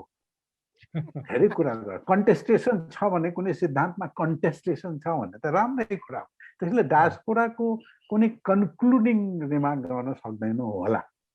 एकदम हजुर, धेरै धेरै धन्यवाद सर। किन हामीले वास्तवमा यही नै खोजिरहेका थियौँ। यति धेरै इमर्जेन्ट छ, कम्प्लिकेटेड छ कि हामी यसलाई डिफाइन गरेर एउटा कुनै बक्सभित्र लिमिट गर्नै सक्दैनौँ। मलाई लाग्छ अघि गोविन्दराज सरले उठाउनु भएको प्रसङ्ग पनि योसँग मिल्न जान्छ, किनकि कतिपय ठाउँहरूमा उहाँले आफ्नो अनुभवमा स्पष्ट रूपमा व्यक्त गर्नुभएको छ। डायस्पोराको कुरा गरिरहँदाखेरि कतिपयले होइन तिमीहरू बाटो भएर यो अर्कै सिद्धान्त निकालिरहेको छ, यो त यो कुरा अर्कै हो, यो त इमिग्रेन्ट आप्रवासी मात्रै कुरा हो, यो साहित्यको कुरा भन्दाखेरि अहिले सरले जुन रूपमा यसलाई प्रस्तुत गरिदिनु भयो त्यसले एउटा छर्लङ्गै किसिमको के अरे फिलोसफिकल एउटा असेसमेन्ट दिन्छ जस्तो लाग्छ मलाई। र एकदमै अब हामी करिब समयको अन्त्यतिर आइपुगेका छौँ। हामीले सुरुवात गरेको 2 घन्टा हुन लागेको छ, हाम्रो समय 1.5 घन्टाको थियो। विजयजी हामीसँगै हुनुहुन्छ र ढुक्कले उहाँलाई पर्खाइरहेका छौँ। अब हामी बिस्तारै यसलाई के अरे कन्क्लुड गर्नेतर्फ लाग्छौँ। यता इस्टर्न टाइम अनुसार त हाम्रो स्टुडियो घडीमा अब करिब 12 बज्न लागिसकेको छ। अनि धेरै साथीहरू अब वाच गरिरहनु भएको छ लाइभ, उहाँहरूलाई सुत्ने समय पनि दिनुपर्छ। र अन्त्यमा 1-1 मिनटमा आफ्नो कुराहरू केही छ भने छोटोमा राखिदिनु। म अघि अरुण सरले बोलिरहँदा गोविन्द सरले अलिकति बोल्नको लागि थोरै गरिराख्नु भएको जस्तो बुझेको थिएँ। अभि सरले पनि त्यसमा केही जोड्न खोज्नुभयो भने, पासाङजीको केही छ भने 1-1 मिनटमा आफ्नो कुराहरू संक्षिप्तमा राखिदिनु न, त्योसँगै जोडेर केही प्रसङ्गहरू। म अभि सरबाटै सुरु गरेँ। क्यारोलिन फोर्सेले एउटा कविताको कलेक्सन एडिट गरेकी छन्। त्यो किताबको नाम एगेन्स्ट फर्गेटिङ। त्यो भित्र कविता लेख्नेहरूले सिर्जनामा विभिन्न किसिमका अनुभव, पीडा, अवस्थाहरू लेखेका कविताको कलेक्सन छ। अत्यन्तै मार्भलस कलेक्सन छ, एगेन्स्ट फर्गेटिङ। सो त्यही नै हो यसको सार, against forgetting. Creative, very powerful. Thank you sir. हजुर म गोविन्द सर। ल होइन यो कुरा त सार तत्त्व आइसक्यो, तर आजको ज्यादै नै एउटा स्कलरली खालको ज्यादै राम्रो आयो बेग्ला बेग्लै एङ्गलबाट। कि अरुण सरको चाहिँ विद्वता देखेर अन्तमा पहिले पनि प्रभावित हुन्थेँ। अहिले उहाँको डेप्थको कुरा सुन्दा मलाई फेरि उहाँसँग चाहिँ 2 घन्टा जति बस्न पायो भने जस्तो भयो। बडो राम्रो के, कस्तो उहाँ भित्र पसेर मिहिन तरिकाले जानुहुन्छ, बडो राम्रो हो। र यसमा के छ भने धेरै कुरा छन्। म चाहिँ ग्रन्थहरू पढेरै डायस्पोराज कन्सेप्ट्स इन्टरसेक्सन्स एन्ड आइडेन्टिटिज यो पढेर मैले गरेँ। ग्लोबल डायस्पोरा पढेर नेपालीहरू सबै नै ग्लोबल डायस्पोरामा जान खोजेको देखेर न्युजिल्यान्डका नेपालीहरू बस्नै सरेर गए। न्युजिल्यान्डका के अरे यो फिजीका नेपाली केही बस्नै सरेर गएर न्युजिल्यान्डमा बसे। अनि उनीहरू फिजी भन्न छोडे अरे अहिले चाहिँ उनीहरू ग्लोबल नेपालीमा गए। यो एउटा नयाँ कन्सेप्ट। राइटिङ द डायस्पोरा भनेको यो सबभन्दा राम्रो उमा महेश्वरको किताब छ। यो चाहिँ क्यानाडामा बस्ने इन्डियनहरूको बारेमा 200 वर्षको इतिहास, 150 वर्षको कस्तो वन्डरफुल किताब छ। त्यस्तै गरी चाहिँ इन्डियन डायस्पोरा एन्ड ट्रान्सनेसनलिजम, यस किताबले पनि अरू धेरै गर्छ र यस्तै किताबको अध्ययनले मलाई दिइरहेछ। त किताबको अध्ययनमा चाहिँ सबभन्दा राम्रो चाहिँ एउटा यसका 2टा भोल्युम छन्, सोसियोलोजी अफ डायस्पोरा भन्ने। यो चाहिँ एउटा दुर्लभ किताब छ। यसमा एउटा उदाहरण छ, अब इन्डिया के अरे बेलायतमा पन्जाबीहरूको खानापिनाको तरिका, त्यही नै एउटा रिसर्चको विषय भयो। त डायस्पोरा एउटा यस्तो नयाँ विषय हो, सधैँ थियो तर खोजी गरेको भर्खर हो। यो इतिहासको सुरुदेखि थियो, मान्छे मुभिङ थिए तर खोजी गरेको अध्ययनको रूपले यसको डिसिप्लिनको रूपमा यसलाई हामीले गरेको भर्खर हो। र त्रिभुवन विश्वविद्यालय पनि हामीले कोर्सहरू राखेर डायस्पोराको क्रिटिसिजम राखेर किताब राखेर यसको डिस्कोर्स गर्दैछौँ र नेपाली साहित्य गर्दैछौँ। कहीँ साथीहरूले गर्दैछन्। हङकङको राजकुमार राईले डायस्पोरा विशेषाङ्क पनि निकाले। यहाँनिर चाहिँ हाम्रो यो लिखत पाण्डेले डायस्पोरा विशेषाङ्क ठुलो निकाल्नुभयो र अरू पनि साथीहरू छन् र अब किताबहरू लेख्दैछन् गर्दैछन् र यो डिस्कसन गरेर नसकिने छ तापनि हामीले आफ्नो क्षेत्रबाट चाहिँ केही न केही गर्नुपर्ने दिन आएको छ। यो वर्षभरिमा मैले नेपालको लागि, आसामको लागि, बेलायतको लागि, अमेरिकाको लागि जम्मा गरी 11वटा डायस्पोरा सेसनमा मैले भाग लिएछु। आजको चाहिँ मलाई धेरै नै राम्रो लाग्यो र यस्तो फेरि जुटाउन पाए हुन्थ्यो भन्ने पनि छ, फेरि गर्नु नपरे पनि हुन्थ्यो, 2 घन्टा गइसक्यो भन्ने पनि छ। हुन्छ, धन्यवाद सर। हजुर, म अरुण सर कहाँ last thoughts, last minute anything? हो, त्यो एउटा पोस्ट कोलोनियल लिटरेचरमा छ, मलाई खुब हाँसो उठ्ने कुरा छ। एउटा मद्रासमा सर त्यो केही नपाएर मासु भात खान खोजेको एउटा अङ्ग्रेज अफिसरले मतलब पोस्ट कोलोनियलिजम एन्ड फुड भन्ने कुनै उसमा पढेको थिएँ। त्यसपछि त्यो सम्झनाको कुरा मलाई लाग्थ्यो, उसले भन्यो कि यस्तो पनि मान्छे खान्छन्, यो त पेटमा डेभल पसेको जस्तो छ, उसले पिरो खाएर भन्यो। त मैले भने त्यही डेभल अहिले करीको रूपमा अमेरिकादेखि ब्रिटेनको हरेक रेस्टुरेन्टमा अङ्ग्रेजहरू अमेरिकनहरू खान जान्छन्, त्यो करी त्यही डेभल चाहिँ अहिले मोस्ट डेलिसियस फुड भएको छ। त्यो राइटिङ ब्याकको मलाई खुब मनपर्छ छ। राइटिङ ब्याकको त्यो कस्तो त्यो मेमोरीले that sums up diasporic relationship so well. हजुर, धन्यवाद। म पासाङजी तिर आएँ लास्टमा, हजुरको केही लास्ट मिनट थट्सहरू? लास्टमा त अघि हाम्रो डाक्टर गोविन्दजीले भन्नुभएको जस्तै होइन, यो आजको यो कन्भर्सेसन चाहिँ अझै अर्को 2 घन्टा लामो भएको भए झनै राम्रो हुन्थ्यो लाग्छ। तर त्योभन्दा हुँदै फेरि मेरो यहाँ नानीले पनि रुन थालिसकेको छ, जानु पनि पर्ने अवस्था छ। तर आजको यो डायस्पोराको कन्भर्सेसनबाट चाहिँ धेरै कुरा लिन सक्छौँ जस्तो लाग्छ। अब जस्तो टेक अवेको रूपमा चाहिँ मैले के हेरिरहेको छु भने, एउटा चाहिँ यो डायस्पोरा अघि फेरि पनि हाम्रो प्रोफेसर गोविन्दजीले भन्नुभएको जस्तै अब यो हामीले लेख्ने कुरा गर्ने कुराहरू चाहिँ अहिले नयाँ होइन कि, यो फ्रेमिङ र कन्सेप्ट र यो डायस्पोरा भन्ने टर्म चाहिँ मेबी नयाँ होला, तर हामीले लेखिरहेका कुरा गरिरहेका यिनीहरू त सबै धेरै समयदेखि गर्दै आएको। अनि त्यही भएर पनि मलाई यो रुटेडनेस भन्ने आइडिया, त्यो कन्सेप्टमा चाहिँ म एकदमै एट्र्याक्टिभ हुनुको कारण पनि त्यही हो, किनभने हामी कहाँ रुटेड छौँ र त्यो रुटेडनेसलाई चाहिँ हामीले मेमोरीले कसरी हामीलाई अझै इन्फर्म गर्छ र कसरी हामीले कुन चाहिँ कुरा, रुटेडनेसको कुन चाहिँ कुरा चाहिँ हामीले फोर्गेट गर्न खोज्छौँ र फोर्गेट गर्छौँ, त्यसमा पनि फेरि अर्को छुट्टै खालको एउटा नयाँ कुरा निस्किन्छ। अनि त्यही भएर चाहिँ यो आजको कन्भर्सेसनले चाहिँ डायस्पोरा चाहिँ अघि फुल अफ कन्टेस्टेसन भन्नुभयो डाक्टर गुप्ताले, त्यस्तै गरेर full of contestation, it's a living thing, it's an ongoing thing, अनि we are living it, we are in it, अनि यो ठ्याक्कै यही हो भनेर भन्न नसक्ने, तर this is something we have been doing for a very long time. तर हाम्रो एकाडेमिक डिसिप्लिनरी त्यो फ्रेमिङले चाहिँ अहिले यो मोमेन्टमा चाहिँ यसरी चाहिँ हामीलाई देखाइदिएको छ भनेर त्यस्तो चाहिँ मलाई लाग्छ। त्यति भन्दै टिकाजी तपाईँलाई चाहिँ धेरै धेरै धन्यवाद, यस्तो राम्रो प्यानलिस्टहरू ल्याइदिनु भयो र मलाई पनि इन्भिटेसन दिनुभएकोमा धेरै धेरै धन्यवाद। र तपाईँले यो प्रोग्राम यस्तो राम्रोसँग चलाइदिनु भयो कि त्यो कुनै बेला चाहिँ प्रोग्राम छिटो सकोस् भन्ने लाग्थ्यो, आज चाहिँ अलिकति धेरै होस् भन्ने जस्तो भइरहेछ। त्यति भन्दै थ्याङ्क यू सो मच। हजुर धन्यवाद पासाङजी, यहाँहरू सबैको सहयोग सद्भाव नै हो सबैभन्दा ठुलो कुरा। यहाँहरूको जसले मैले यत्रो छोटो समयमा पनि तयारी बिना पनि हजुरहरूलाई खबर गर्दा गर्दै लौ न त्यसो त गरौँ भनेर जुन साहसका साथ जुटिदिनु भयो सबैहरू, तपाईँहरूप्रति म आभार व्यक्त गर्न चाहन्छु, कृतज्ञता प्रकट गर्न चाहन्छु। र विशेष गरिकन हामीलाई यो माहौल जुटाइदिनको निम्ति बेला बेला मलाई घचघचाइरहने मेरो मित्र विजयराज भट्टराईज्यूलाई पनि म धन्यवाद दिन चाहन्छु।